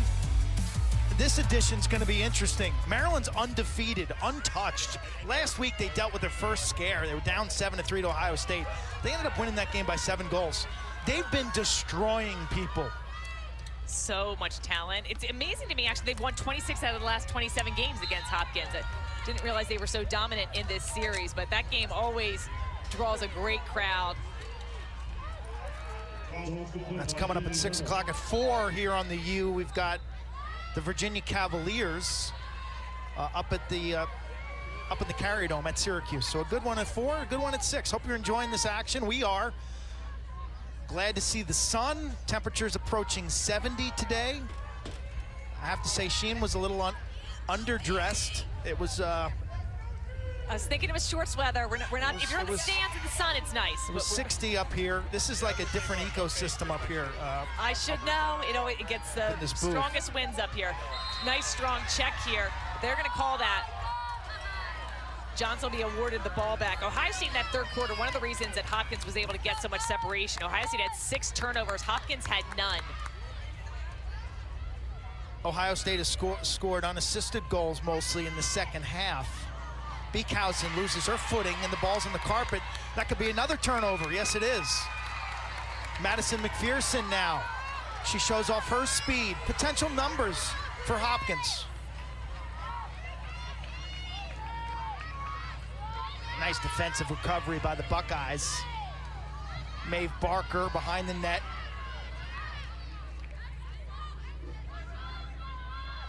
Swings it up the University Parkway side. And the Blue Jays will be content to play slow here. How long, if you're Ohio State, can you stay in this zone defense, Sheehan? You're down 4 goals. And Hopkins really has been reading it extremely well, getting the inside. We've seen them give out a lot of 8 meters. You know, that's what their bread and butter is, but maybe you opt to switch out of it and go into a player-to-player defense. When, like 5-minute mark?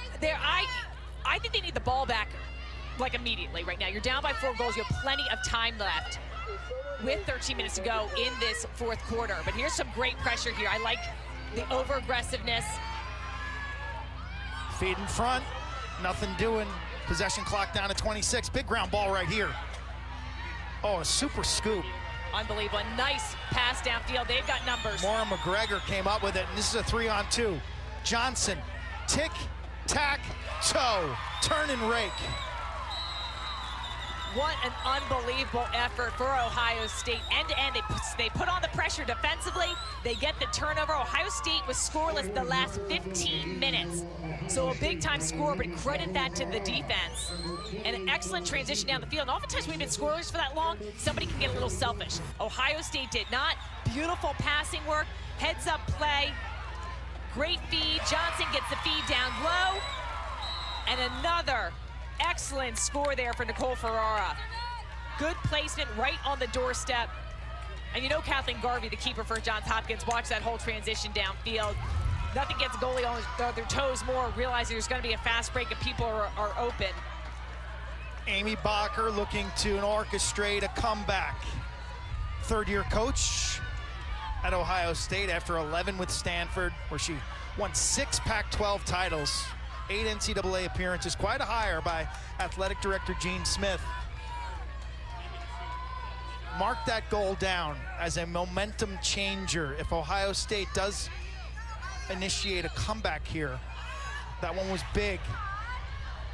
Johnson and Farnella scrap over this loose ball. Looks like it's going to be coming up for Jamie Level, first-time grounder, and we've got an injury behind the play. Maura McGregor, the senior from Texas, is on the carpet after that draw control. She went down hard as they were trying to fight for possession. She'll get some help from the athletic trainer as Coach Bacher looks on. McGregor's a captain, good midfield dodger. She's got 5 siblings. Her brothers are lacrosse players, and she liked to compete with them in the backyard. Hip to hip right there. And then she dives. It looks like it was her hand or wrist or former basketball and track athletes. Got a nice job lined up. She's a senior. Through their Bucks Go Pro internships, she's going to be working at Tech Systems. So she's all set and ready to go as she gets some aid on the sideline. Big possession here for Ohio State. Got a final in College Park. Maryland 15, Northwestern 9. I want your... I'm actually shocked. Both teams are super strong, undefeated in the Big Ten. 9 goals for Northwestern, a credit to the Maryland defense to limit them. They'll be the number 1 and 2 seeds in the Big Ten tournament. Implications nationally, any? Yeah, you know, in terms of seeding, definitely could be. Libby May also having a huge day, 7 goals for them. And Ohio State gets even bigger goal. They get back-to-back scores. You feel the momentum. If the Buckeyes are going to make a late push, you're seeing that happen right now with back-to-back goals. Hopkins defense trying to find their bearings. And a lot of it starts with possession. As we've seen all throughout this game, that's been the story, whether it's from a caused turnover, from the winning the draw control. This is Beekhausen from up top, and she just goes hard before the defense really makes contact or collapses on her. Good fancy footwork, decreases her angle a bit, but she's got beautiful shot placement to the far pipe. Don't stop believing. Allie Beekhausen, the grad student from St. Thomas Aquinas in Florida, football powerhouse, 2 goals in 101. She won't quit. She's going to get into pharma sales, career in pharmaceutical sales. You can score goals in bunches so quickly, and each possession is going to matter. And it's been a real interesting game in terms of the changes of momentum, the different runs. Ohio State has the edge in draw controls. Let's see, they're going to see a foul on Johns Hopkins. So Ohio State with the edge, 17 draw controls to Hopkins 12. Scrappy play by Jamie Level. Coming in off that circle.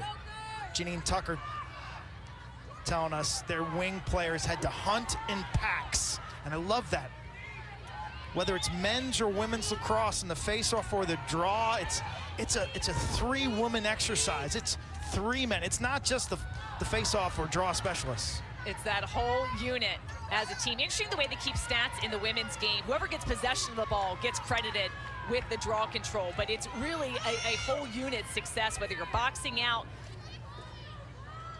Then strategy, nuances and adjustments, communication from member to member, and then just downright guts and effort level, right?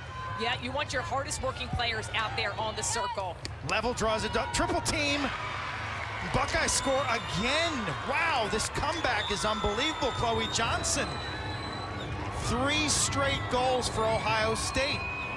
Ohio State knows what's on the line. 13-9 to start this 4th quarter, and Ohio State has responded. Johnson gets her 2nd goal of the day. Credit her play in the center circle, though, for getting a lot of positions won. And watch Johnson just wide open. Hopkins defense just being a little overly aggressive. They're lunging and not marking up, and not a good slide there, and Johnson's just able to drive through those Hopkins players. Buckeye offense this year has been balanced.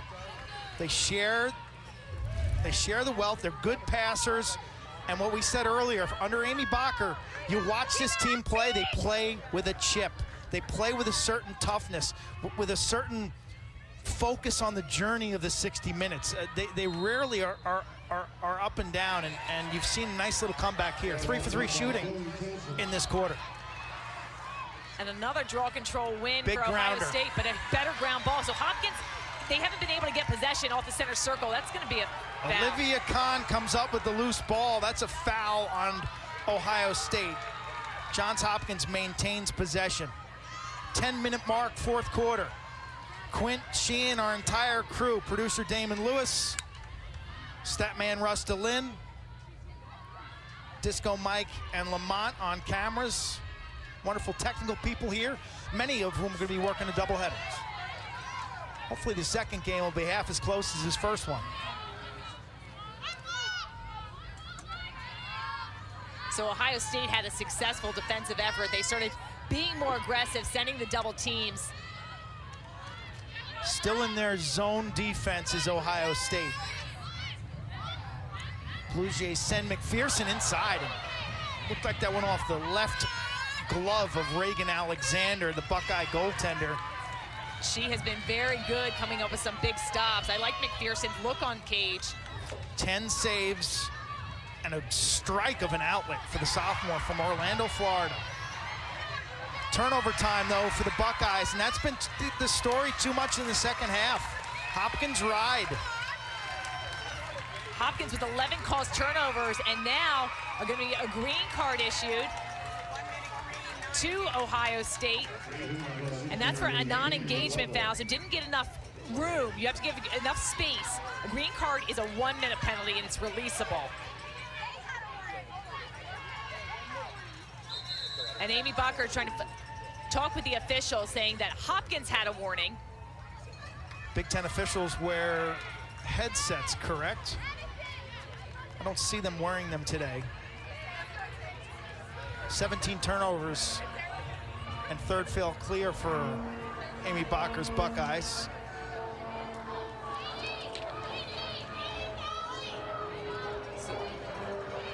They're trying to figure out who had the warning.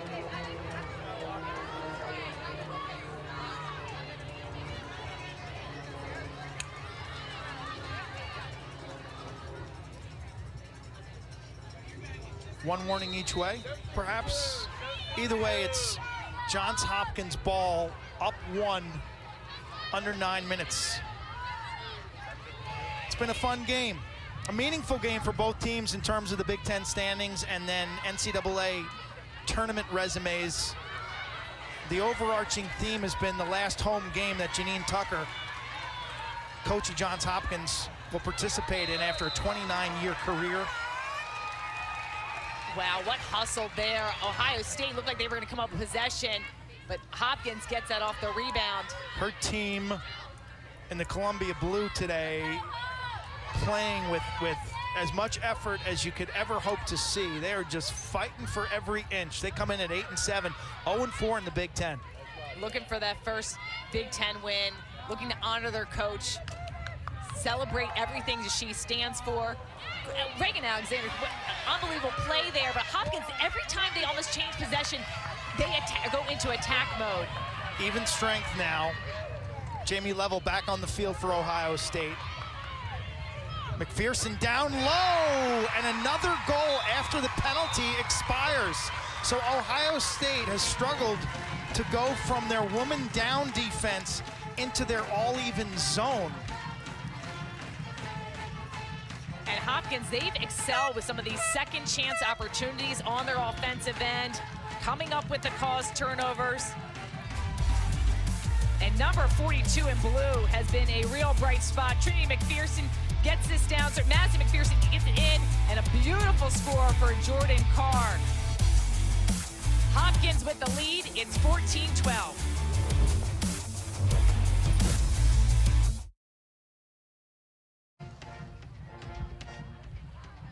Wonderful crowd here at Homewood Field in Baltimore, Maryland. The Hopkins and Ohio State today on the U. This is the upcoming women's lacrosse schedule. Big week, Sheehan. You're heading to South Bend, Indiana for the ACC Women's Tournament on the ACC Network. Looking forward to that. All the teams in the ACC make it in. First round is Wednesday at 2 p.m. The ACC Championship quarterfinals, all on the ACC Network. And you see Maryland, number 8 versus number 20, Michigan. Maryland's going to go up, though. They just beat Northwestern, so look for their rankings to arrive next Saturday noon on ESPNU. Top teams in the country this year include North Carolina. Undefeated, only undefeated team in Division I. Syracuse, Northwestern, Boston College, Maryland, and Stony Brook. Who would you say would be like the next tier? There's a whole group of them. I think we're going to see over the next couple of weeks who we should put in there. James Madison wants to be in that conversation. Loyola University, right down the road from here. Denver making a statement, and we're going to see the conference play. Some of these big-time matchups like we're seeing today, Johns Hopkins, Ohio State trying to jockey into the conference tournament. Next weekend, a lot more of the conference play will take place. But it's a, North Carolina has some of the best talent that I've seen in a long time. And they've been challenged at times, had a dominant performance in a win over Duke earlier this week. Hopkins up 2 with under 7 minutes to go. Gorelick through traffic. Shot out of bounds, 45 to go on the possession clock. We see a shooting space violation. 8-meter opportunity. I think that's Shelby Harrison, far side. It is.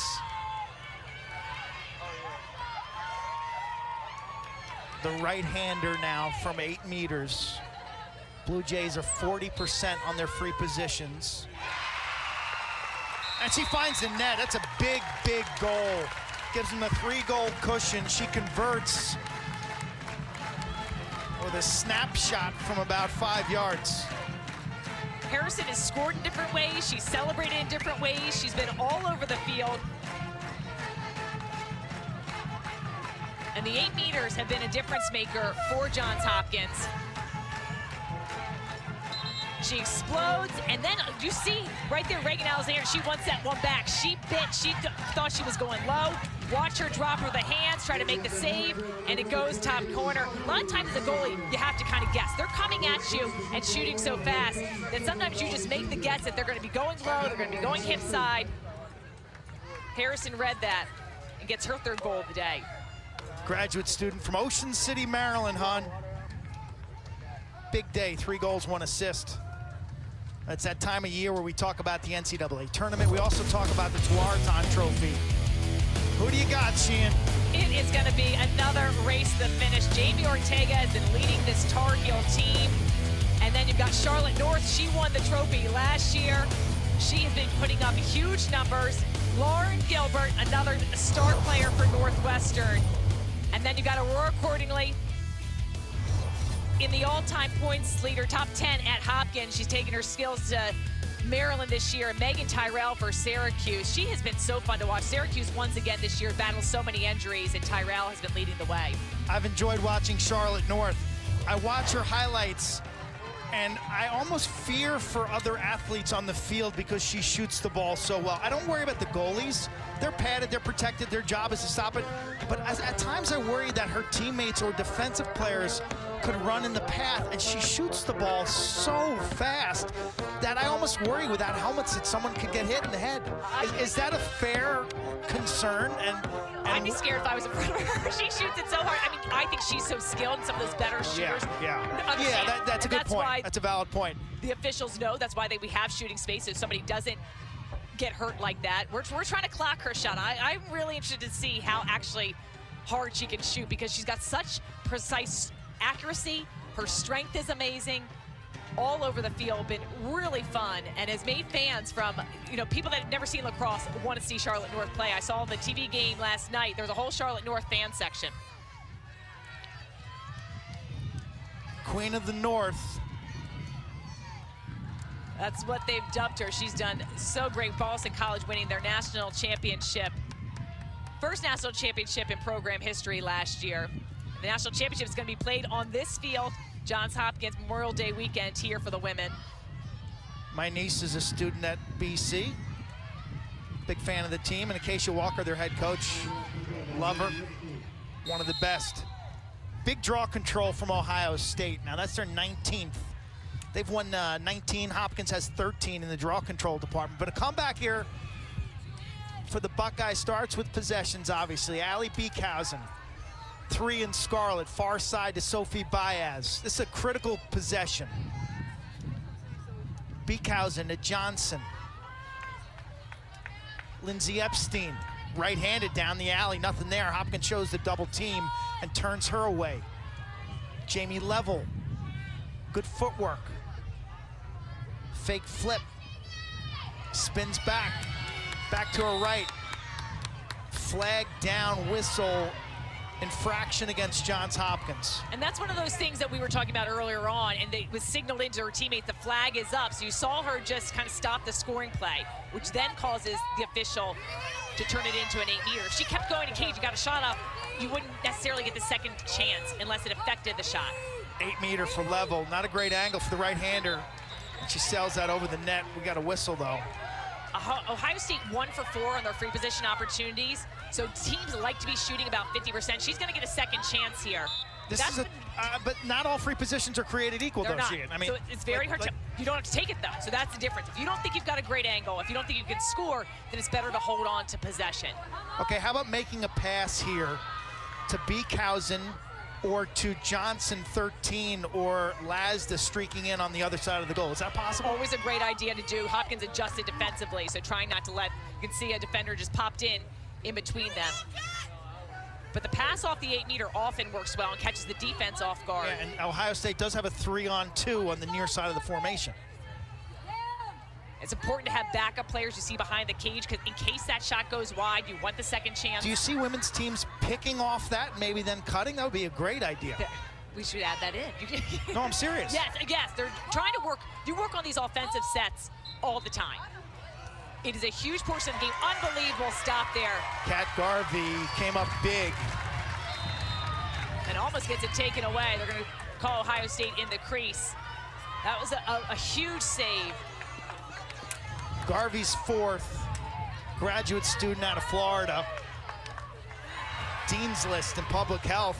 Hopkins puts it on the carpet, turnover, Baez in front. Johnson save by Garvey. Let's see if Hopkins can clear the ball more effectively. Long outlet. 5th save for Garvey and 2 in just a few seconds time. Good pressure here. So this is when Ohio State, 5 minutes to go. We talked about some of the rule changes. The shot clock came into play a few years ago. It's been amazing, so no longer gone are the stall days, but Ohio State's got to ramp up the pressure here. It's going to be Hopkins now taking their time on the clear. Buckeyes trying to chase them down.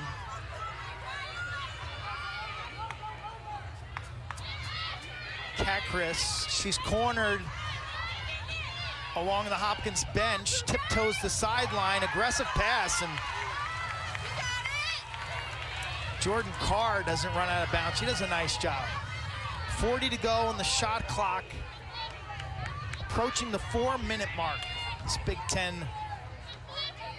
regular season game. Hopkins has owned this series here in Baltimore, playing for a big-time cause today, playing for their head coach, Janine Tucker. 29-year veteran, coaching her last game on this soil. I loved how she told the team before the season started that it was going to be her last year, and they've been trying to celebrate her along the way, but she's quick to say that it's not about her. Ohio State with a huge turnover.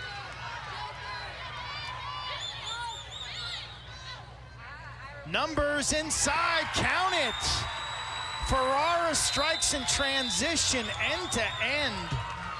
Sarah Johnson made a key pass, and Ferrara put that one away.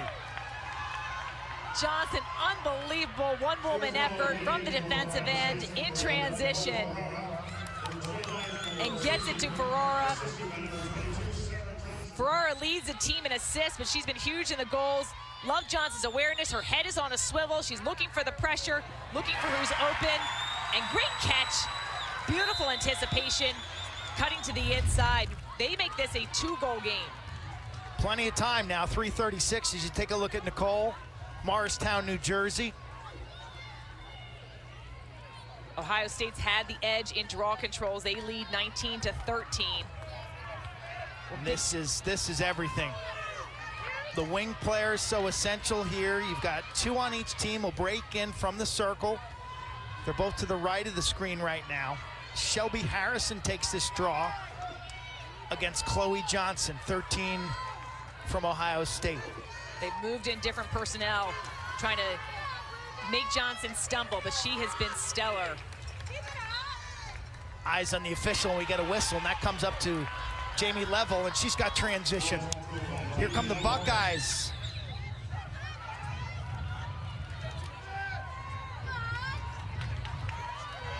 Great win there by Level, bringing it downfield. Baez, left-handed. Kicks it through X. Ferrara looks in front. They clear out for her, right-handed. She's double-teamed. Far side off the post. Ohio State hit the post. Mad scramble for the loose ball. Comes up Blue Jays, huge grounder. Bailey Cheatham. What a play. Cheatham, excellent job protecting her stick. Cheatham all the way. McPherson, one more. Count it. Huge goal. Huge goal. These teams have so many similarities, even scoring in similar ways. Unbelievable team effort for Hopkins. It starts back down on the defensive end. Ohio State with a good look on Cage. This one rings off the post, and there is a massive scramble for the ground ball. Somehow Cheatham's able to come up with it.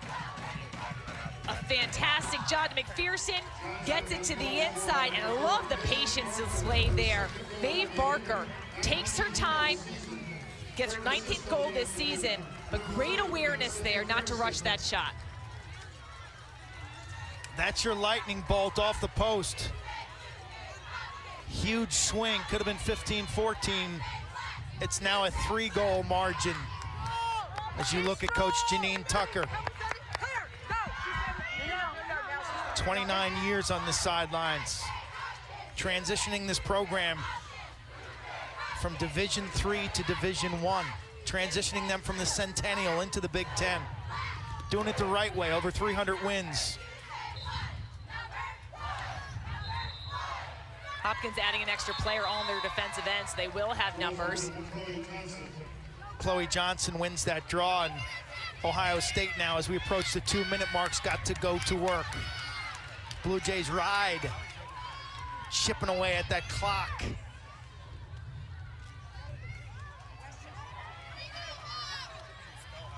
Level to Johnson. Lindsay Epstein draws the double team. Her eyes are up. Beekhausen. She's sandwiched. Ball's on the carpet and a whistle. That'll be an infraction against Johns Hopkins. Clock is stopped with 2:04 to go. It's good collapse there for Johns Hopkins. This be an 8-meter, Sheehan? It should be an 8-meter. Allie Beekhausen, this is a critical shot. Excellent angle here for a right-handed player. They're 1 of 4 off the 8-meter. Beekhausen, count it. She buried it near side. A grad student from St. Thomas Aquinas in Florida now, and it's a 2-goal margin. That was a must-hit pressure shot. And she just delivered it just in a business-like manner, explodes off the 8-meter. Couple quick steps, beautiful placement. I liked how she just slightly veered off to the right-hand side, then shoots it back to the left-hand pipe. Timeout for Ohio State. And it's gonna start, they've been dominant in the draw circle, where Hopkins has had a lot of successes in the caused turnovers.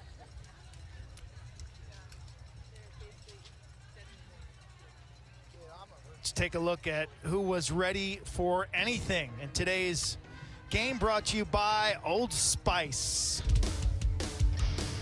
Shelby Harrison was ready for anything, that's who. Harrison, the grad student, has been phenomenal, impact player all over the field. Unbelievable, it's like she had a mission. When she was looking for the ball, she wanted it and driven to score. He's done a great J, number 23, an awesome career for the Blue Jays. 3 goals, 1 assist, 4 draw controls to her name, and 2 caused turnovers. Buckeyes jumped out to a 4-0 lead in this game. Hopkins played much better in the second quarter. We're tied up at 8 apiece at halftime. Jays then built a lead by scoring 4 in a row. They're up 13-9. 4-goal lead was their biggest margin. The teams basically have traded goals. And it's now a 2-goal margin. 2 minutes to go, up 2. Hopkins has lost a lot of close games this year. And with what's riding here, you know winning this game means so much to them. To send Coach Tucker off on a high note today as they welcome over 300 alums to campus. It'll be interesting if they can hold on what the post-game celebration will look like. It could be epic. I mean, right now there is so much on the line for both these teams. You look at those close losses that Hopkins has had, and sometimes you see those teams. There's teams that either are able to win those close losses, and others that just seem to always be on the losing end, and what the adjustments are that need to be made. Fourth quarter draw controls. Ohio State's been dominant, winning 7 of 8. Chloe Johnson, 13 in the Scarlet. And Mia Farnella square off.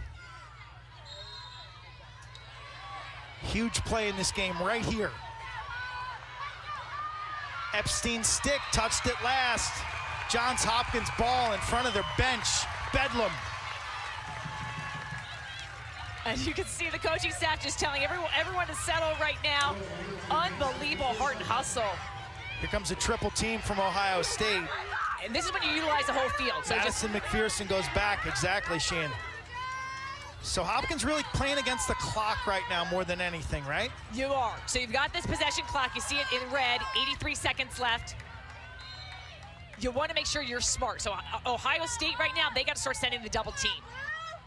Wouldn't be surprised if they pull Alexander. Alexander still is in cage right now. You want to put the pressure on. You need the ball back. Still plenty of time. What a takeaway. Oh, they're going to call it a check too close into the head area.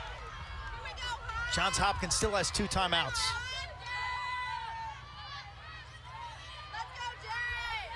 Differential is a mere 7 seconds.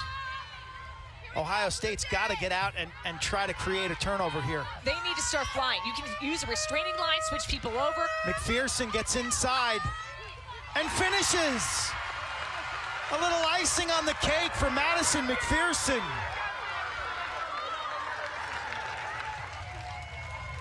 Officials not calling it a goal yet.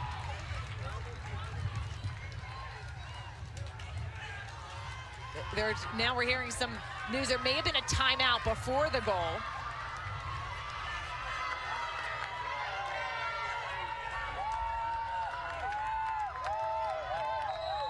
So they're just calling it no goal. No goal. Wipe the goal off. Timeout was called on the Blue Jays sideline. Janine Tucker has her Kevin Warren moment here. Georgetown men's coach.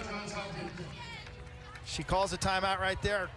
Okay, and you can see McPherson running behind, so she was calling it. I didn't hear the whistle, though, called for the timeout. Definitely she called for it. I heard a horn. Okay. Our guy Disco, our handheld camera, on the scene, man. He is all over it.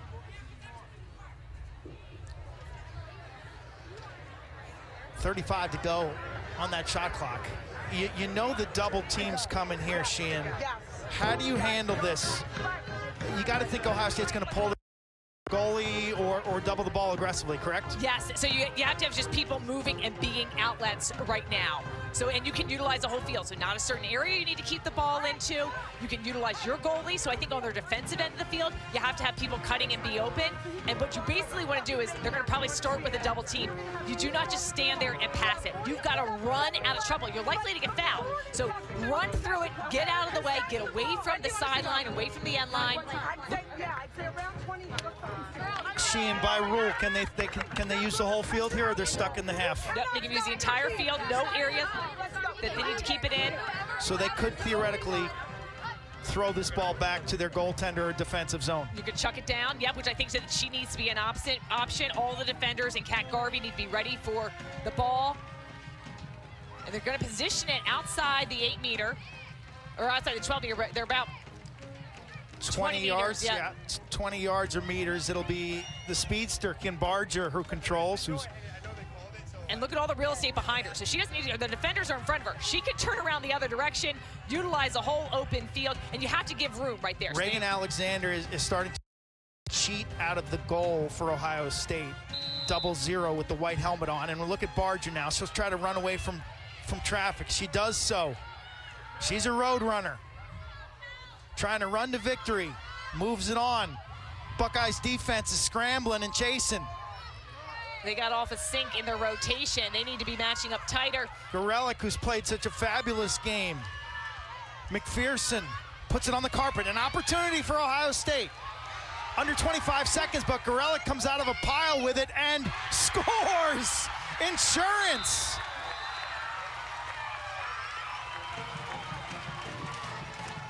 You can see the smiles. Coach Tucker, there's a bigger purpose today for the Blue Jays. Honoring the seniors, honoring their coach, and they can feel it. What a play. I think the second chance opportunities, the ground balls, the calls, turnovers have been the difference maker for Hopkins today. Gorelick with the grounder, man, she just went right through it, right? Went right through it full speed.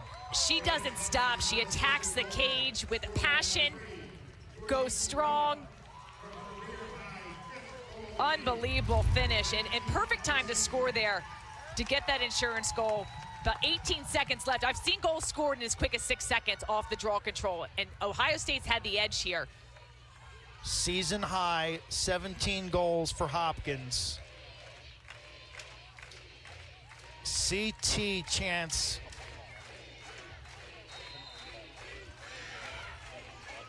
The bench and the fans as Johnson wins this draw. Blue Jays playing their best game of the year to honor their head coach, Janine Tucker.